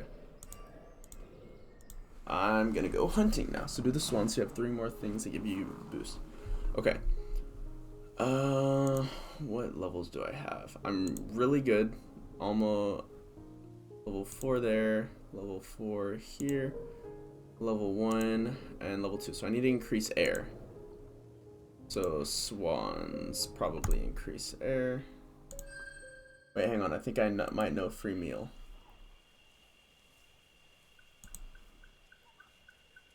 You come across a trio of lesser spearbills. They seem distracted by some kind of discussion. What do you do? Wait and observe. You begin to catch shards of their conversation. And so we must proceed with the assumption that all things can be understood, given time and observation. The core elements of reality, earth, air, water, fire, are predictable and finite, and all things proceed from their motion. It cannot be denied that there is such a thing as expert knowledge, and that knowledge has both value and merit. Thus it is that the wisest of beings gather information. There are goats also on the map, if I can remember correctly. It's a stuck baby goat you can eat. Aw, man. Disagreement, says another, slanting its height slightly to the left. The true nature of objects is clearly unknowable. The desires of the observer, as well as the limitations of its senses, ensure that no matter how much information is collected, the true nature of external creatures or even objects remains forever out of reach. The wisest observer attempts to understand themselves, and by having a greater control over their own cognition, can get closer to the truth than those who remain ignorant of their own psychology. The mark of wisdom is not information, but self-knowledge.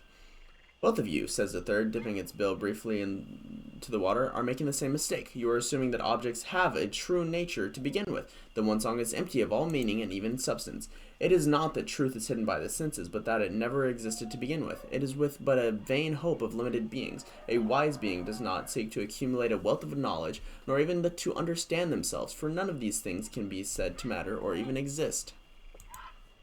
The one song is empty, and a truly wise being knows only one thing, that they know nothing, and abandoning all need for understanding, simply lives free from all judgment. You have learned more about the way of lesser spirit bills. The wisdom of the Drakh is renowned. Let us ask the one hiding ineffectually nearby, one suggests, and with subtle motions of their head, they turn their eyes and ears to you. Brain's smart and everything, huh? Yeah. What is the nature of wisdom? Is it based upon information, self-knowledge, or upon abandoning these things and simply living? Wisdom is rooted in the quest for self-awareness. Wisdom is rooted in the gaining of knowledge. I can attack them. Wisdom is rooted in the enjoyment of life and accepting that all things are empty. I like the self-awareness one. You respond that the wise are called so because they have looked within themselves and conquered their own judgments and biases. Indeed, seeking truth in external objects is useless because seen through the filter of the mind, they are but reflections of the self. In contemplation and self-knowledge, one can grow closer to the truth. After all, is it not true that some have great knowledge but little true wisdom? Facts cannot lead one to wisdom, only clarity of the heart, the ability to perceive what is hidden, can grant it. The first and third spear bills seem unconvinced, but the second appreciates her answer, ruffling its feathers in excitement. Agreement, O hatchling of the Drakh, may the blessing of water, realm of hidden things and perception, be upon you. As when they launch into the sky, and you hear them continuing their argument as they journey onward. Gain some water mastery.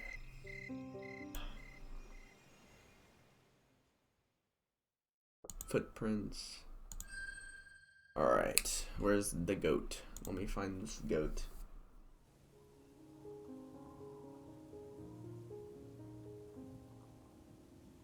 Goat. I do not see goat. Is it the deer? Baby deer?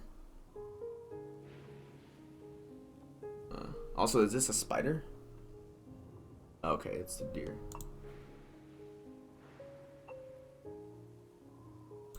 And I'll check out this spider thing. The spider web. What the friggity fuck?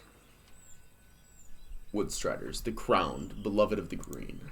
Many are the names for these pure swift beings who, though quite large for a fur beast, move with an almost impossible grace. You have heard of them. This is your first encounter with a clan of their kind. All of them bear a spirit crown, which was said to have been given to them by the spirit of the Great Green. Incredibly, one of their crowns is even manifested physically, adorning its head in reality. Powerful music indeed. Yeah. The twice-crowned one turns its slender head to gaze at you, and you feel something stir within your breast.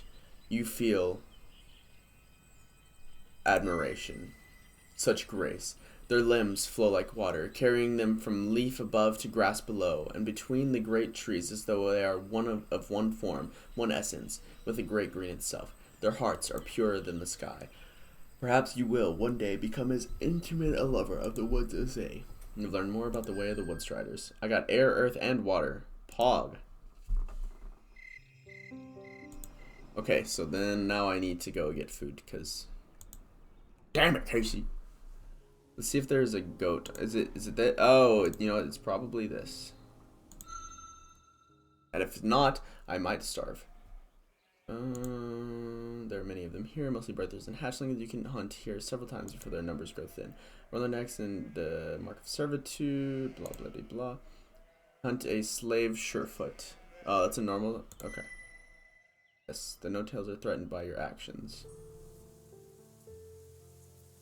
Seems oblivious to your presence. Silently draw nearer. Easy peasy.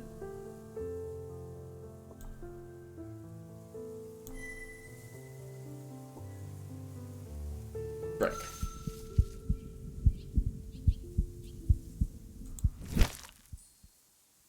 Your prey yet lives. Finish it. It is crippled. Okay, so I can probably kill it if I just bite.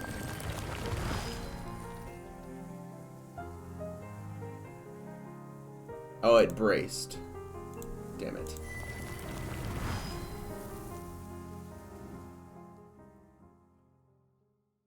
You can see why the tailors keep these for their meat. It is indeed pleasing to the tongue. Ding! You gained a lot of energy, I'd say so.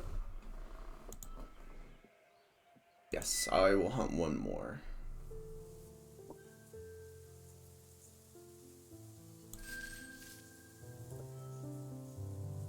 Still observe.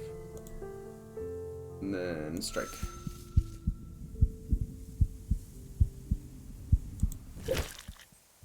In the Dance of Destruction.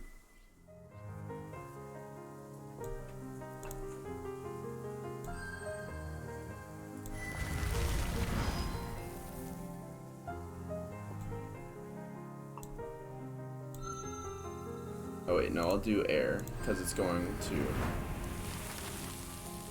attacks with a mighty blow and over. Encounters left is wolves and spiders. Yep. There we go.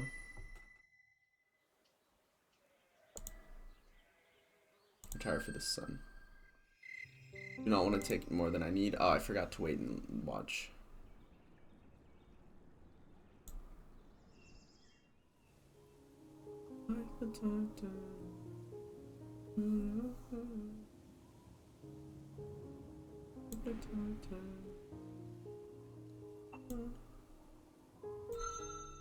Spooters. Hello, Spooter. The sun is still young when you come across a most fascinating lair. Suspended between plants, swaying gently in the morning breeze, it bars your way forward with utmost eloquence. It is circles, many circles, circles within circles, like the one song which holds earth and sun and all worlds like small thoughts soon to be forgotten.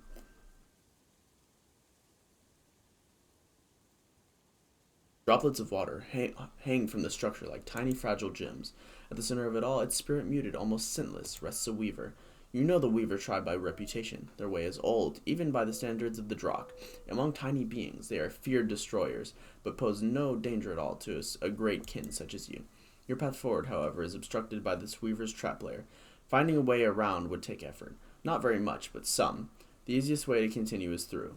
Surely no beast of the great green would think twice before forging ahead. It would be madness to worry about every tiny being you encounter. What do you do?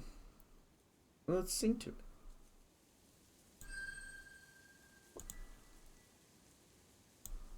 I don't speak Braille. Oh, come on. Braille alphabet. Let's figure out what this mother hecker is saying. Okay, so 1, 2, 3, H, and then a diagonal boom boom is E, and then A, and then 1, 2, 3 down on the left, and then 1 to the right. Here, I'm guessing this is M. So here T, H, E. Here the.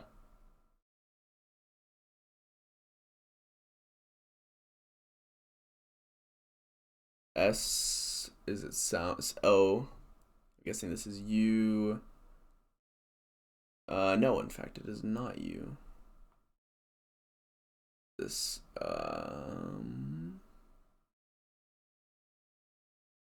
N, S-O-N. And then for song, hear the song, not sound. Hear the song. O, and then I'm guessing this is F. Hear the song of M, so this is probably Y. Yeah, my. Hear the song of my, and this might be people. No, that's not a P. S. O. Hear the song of my, so.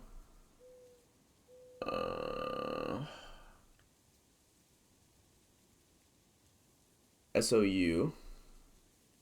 And then 3 down. Hear the song of my soul. Hear the song of my soul. And then what's next? H.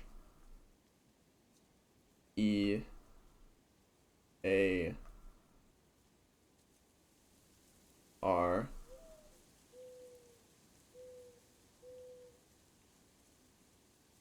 What is this? Here, H. E.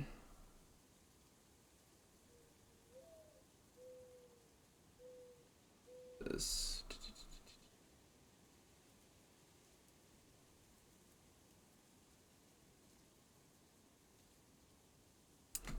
What does that say? Here, HEW.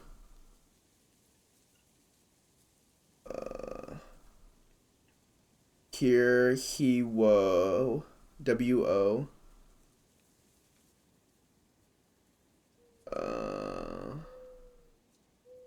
WOR. D. And then S. Hold on. Hear the song of. Make sure this is M. God, I lost track. HEARTHESONGOFMYSOUL.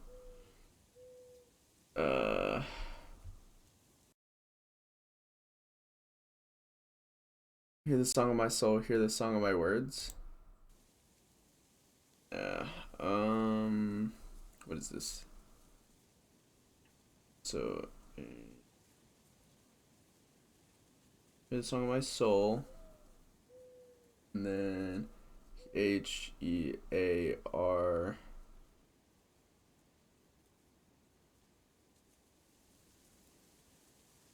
THE.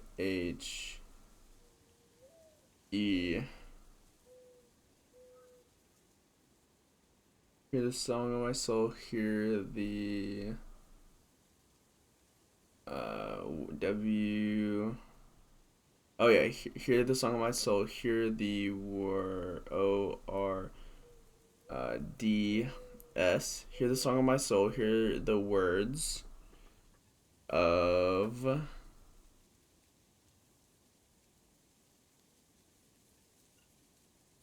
Where's M? I think this is gonna be M. Yeah, hear the song of my soul, hear the words of my.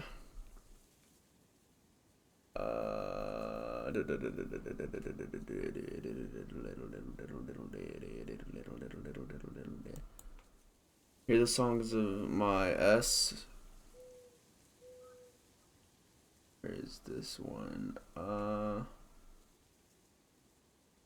E. Spirit. Alright. Hear the song of my soul, hear the song of my spirit. Ah, fuck.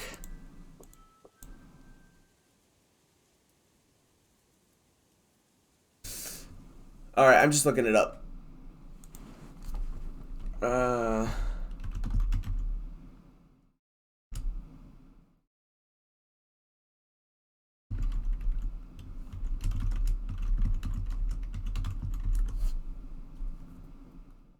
Okay, so what's this game called?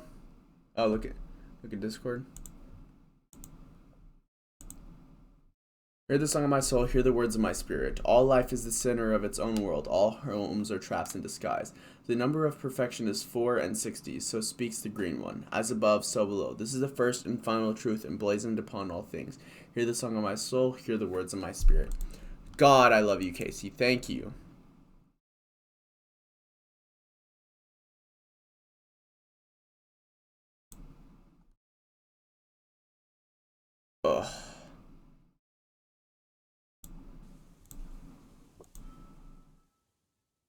Take a different route.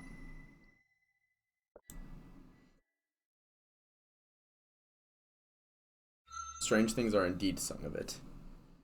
Ugh. 4 and 60 are the perfect numbers, apparently. Now imagine if your determination would have kicked in and you did all of that. Yeah. Oh shit, I don't have that much time left. Fuck. I guess when I hunted the sheep, they got real pissed. Okay, so we're gonna do the wolves, and that's about it.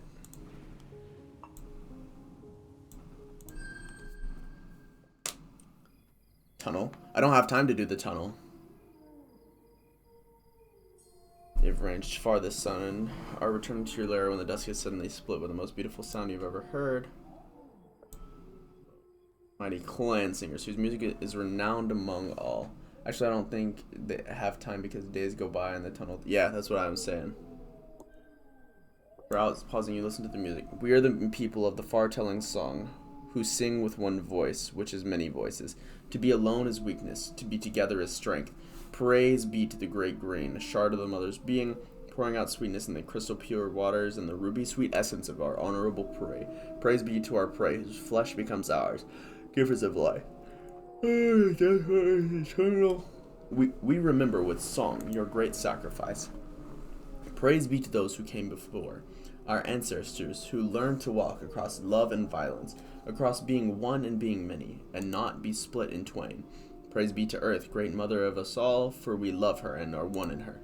Hear now our song of joy. We live, we live, we live. Every voice is distinct, and they all flow together and around each other. When two strike the same note, they instantly split apart so that each voice should always be heard, and yet each is a support and partner to every other. It is like a blessed forest, a great green of music. You learn more about the way of the clan singers. Clan singers' music is indeed wondrous, but their strange togetherness is somehow both right and wrong, brilliant and yet a violation of the spirit of independence, of strength alone, which guides the kin. In that moment you feel fascinated by their strong unity and the power it brings them, disgusted by their foolish praise of cooperation and independence, moved to raise your own song of joy with theirs. Indifference, these lesser fair beasts are nothing to you. Nah. We are... Do first gives fire. Don't want fire. As the singers do, you raise your head skyward so that your song will go out to all of the four ways equally, and you sing. Mine are the people ancient of days, lords of destruction, bringing forth cleansing fire. Though alone I am strong, all shall know fear when they face the flame within my breast, behind my eyes. Praise to Earth, great mother of us all, and to Sun, the great giver, eternal Father. I live and feast and grow great. I live, I live, I live. The singers cease their music for a time, listening to yours, and you feel both pride and fear, knowing you have gained their attention, and that at your age, that is a very dangerous thing. On other nights, you continue to hear their music, and it makes you think strange thoughts. I have gained air, fire, and water. So I got all that I needed. Log. Okay. How many days is it? Alright, so... I think I need to leave, but I also want to, like... I want to go talk to him first and see what my stuff is. But I don't know if that's a good idea. You have that last person? Yeah, but I don't have the days for that. And I don't know how many days I have because I forgot to check.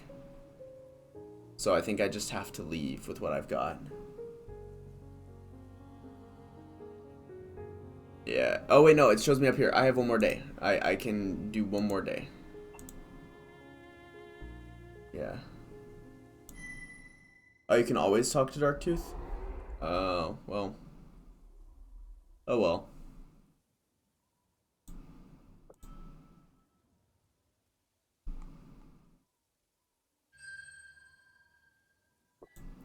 Okay.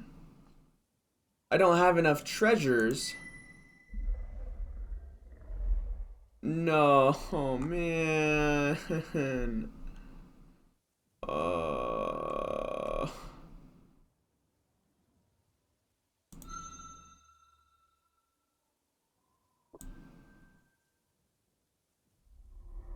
Oh, shit.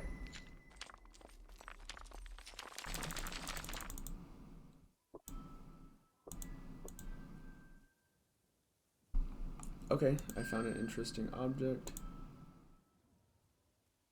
Boom.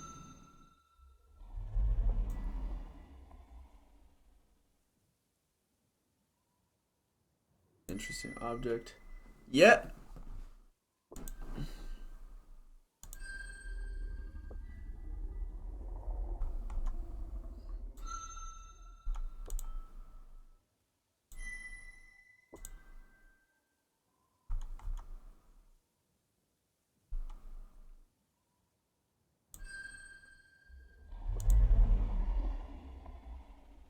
Aw, man. Okay, well, I don't want to piss him off, so I'm going to give him the amber circle. So it is given. So it is sealed. Okay.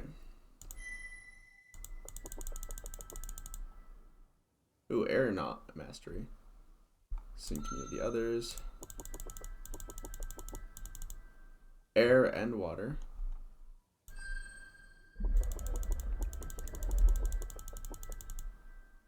Gained air and fire.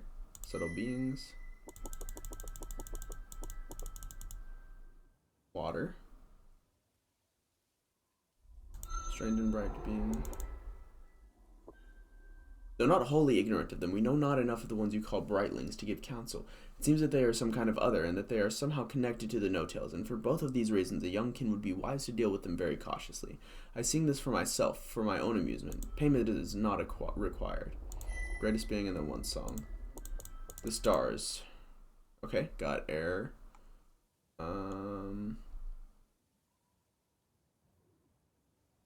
Alright, let's get a healing poultice.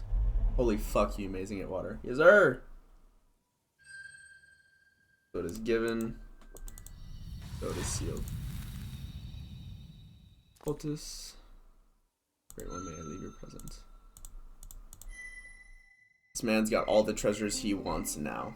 And I got all the treasures I want now too.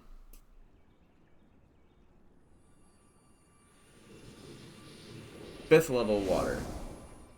Ooh, I can disguise myself. Fog. Ooh, level 2 air. Yeah, now I have to leave.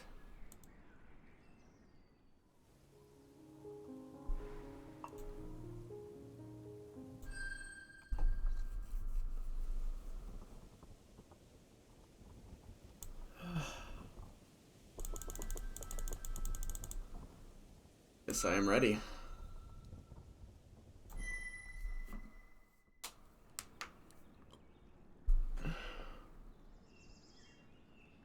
Return to your den and swallow up your treasures. You know that they are mere trinkets compared to the wonders that await in your true home to be, but they represent the trials, the precious failures, and successes from which you first learned, and you will regurgitate them when you have found your lair within the great green. Pausing, you take one last look at the tiny den, already too small, which was your first home outside the chamber. It will become a haven for other good beasts, and you begrudge them not. You have made up your mind, and this land is no longer your home. Yeah.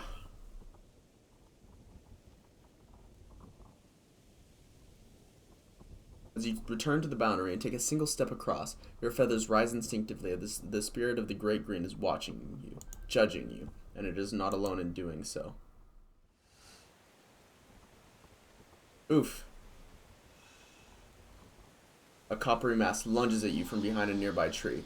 You narrowly avoid being hit by a raking talon. Your attacker is a true kin, and a hatchling as you are. From its scent, it is obviously fruit of the same creator. One of its rear legs is warped, withered, and inward turned by some cruel trick of the one song. You decide to call this young kin Twist. It draws itself into as much of the traditional posture of challenge as it can and hisses at you. Invader. Defiler. Turn back. The heart of the great green is mine. I alone am worthy to inherit the prey-ripe realm of my creator, the land for which it suffered, for which it was destroyed. My injustice shall descend upon all who enter as surely and inexorably as the fall of night. Begone, or feel my wrath. Apparently Twist has claimed the Great Green, and quite recently at that. It has not properly scent-marked the border, nor does its essence yet creep through the soil or sing through the wind, as it does when the land recognizes a new monarch. What will you do? Ask Twist about the Ask about Twist in the territory. It claims inform Twist that you are its sibling and closest kin. Offer to exchange treasure for the right to rule the Great Green. Mock its deformity. Express pity at its deformity. Challenge Twist for its territory. I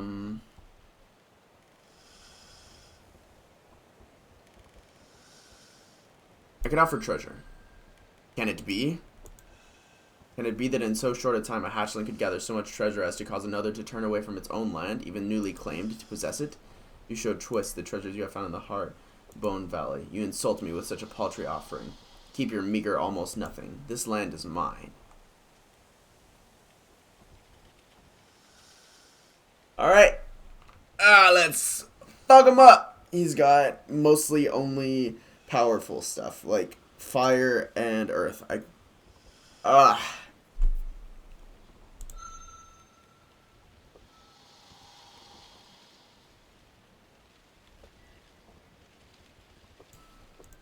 Oof.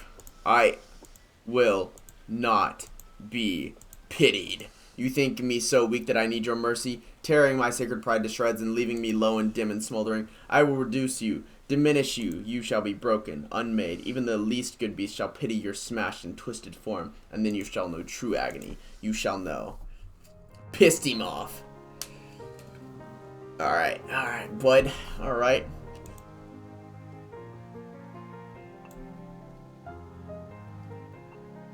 Alright, let's try Pacify.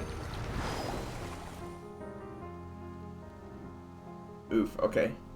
So we both went for Pacify. Okay, I sing a soothing song, he lashes out, dealing light damage. So he's so far water, air, probably gonna be fire. So I will use water. Okay. You deal severe damage to Twist. Twist attacks gracefully, but deals light damage to me. I attack gracefully and use your opponent's force. Oh, because my water is so high, I'm using his force against him.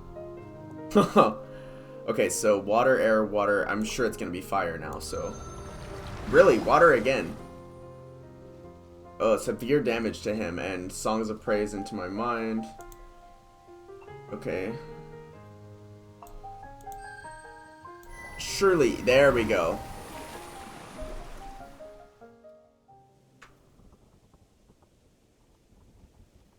Yeah. You are victorious. Your superiority proven, Twist is forced to slither away in search of a new home. With so little land unclaimed in this world and weighed down by both youth and deformity, its chances are slim. But such is the way, the good way of the Drakkin. The strong survive and the weak perish. Nothing now stands in your way. It is time to cross the threshold. With essence ablaze, you enter this realm, this place of magic, the setting for the grand adventure which will be your life. The great green shall belong to you, and you shall belong to it. So it is sung by the music in your heart.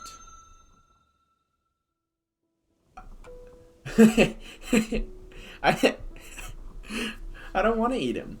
Following custom, you journey for 5 full suns after leaving Heartbone Valley. Your no home must not be too close to Darktooth's. You will need a good and wide hunting ground, and the Elder's power should not be slighted. You are gloriously alone. There is no trace of the No-Tails here, nor has there ever been. Their kind has never marred the heart of the Great Green, the wild forest primeval. This turning of earth draws to a close. A colder wind ruffles your feathers. The trees are shedding, their scales falling around you in a golden tribute. A bone-deep fatigue sets in. Your first great sleep looms. You must find a lair to claim and a place to lay your body and your treasure. One crisp sun, you see it, a high swell of earth's flesh, a place of sight and safety. It is high enough to survey the lands around it with impunity, yet low enough to allow easy access for a young kin such as yourself who cannot yet tread the air. Near the top of the great hill, you find a source of blessed water murmuring down the stones into a small pool. The earth beside it has been hollowed out by some good beast in times now gone. It will take time, but you may be able to expand it into a proper lair. Your weary paws are unwilling to move from this place, and you drink deeply from the cool, clear water before going to sleep inside the shelter, hoping for a sign that this hilltop refuge is meant to become yours.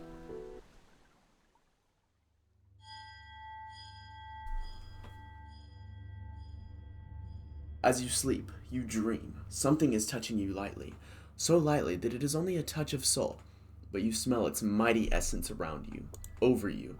It is greater than the greatest kin, and yet less than the least, devoid of a body, and yet it holds your entire being within itself. It cradles you in a wordless song, which is the wind in the grass and the flowing waters. The trees sing prayers to it in reverent creaks and rustles. It remains with you for a time, and then silently withdraws, your innermost being reaching after it as it passes from you.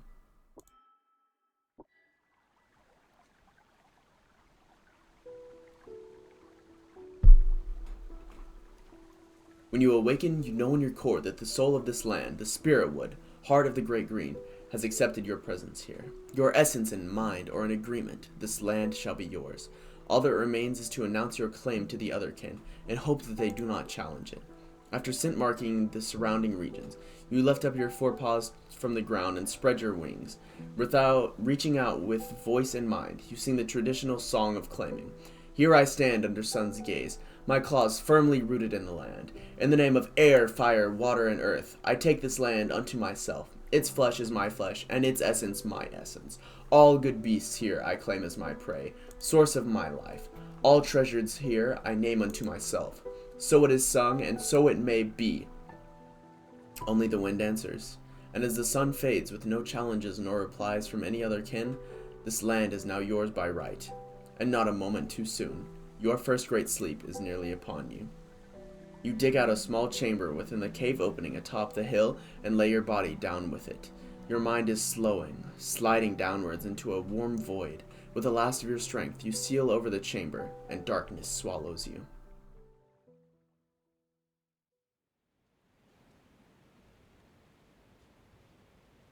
And that is where we're going to end off today. Thank you to anybody that stuck around to listen. And if you're not following, follow so you can keep up with what we do.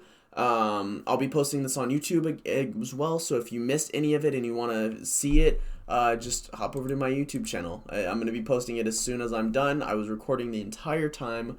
So yeah, see you boys later. Oh, it's great so far.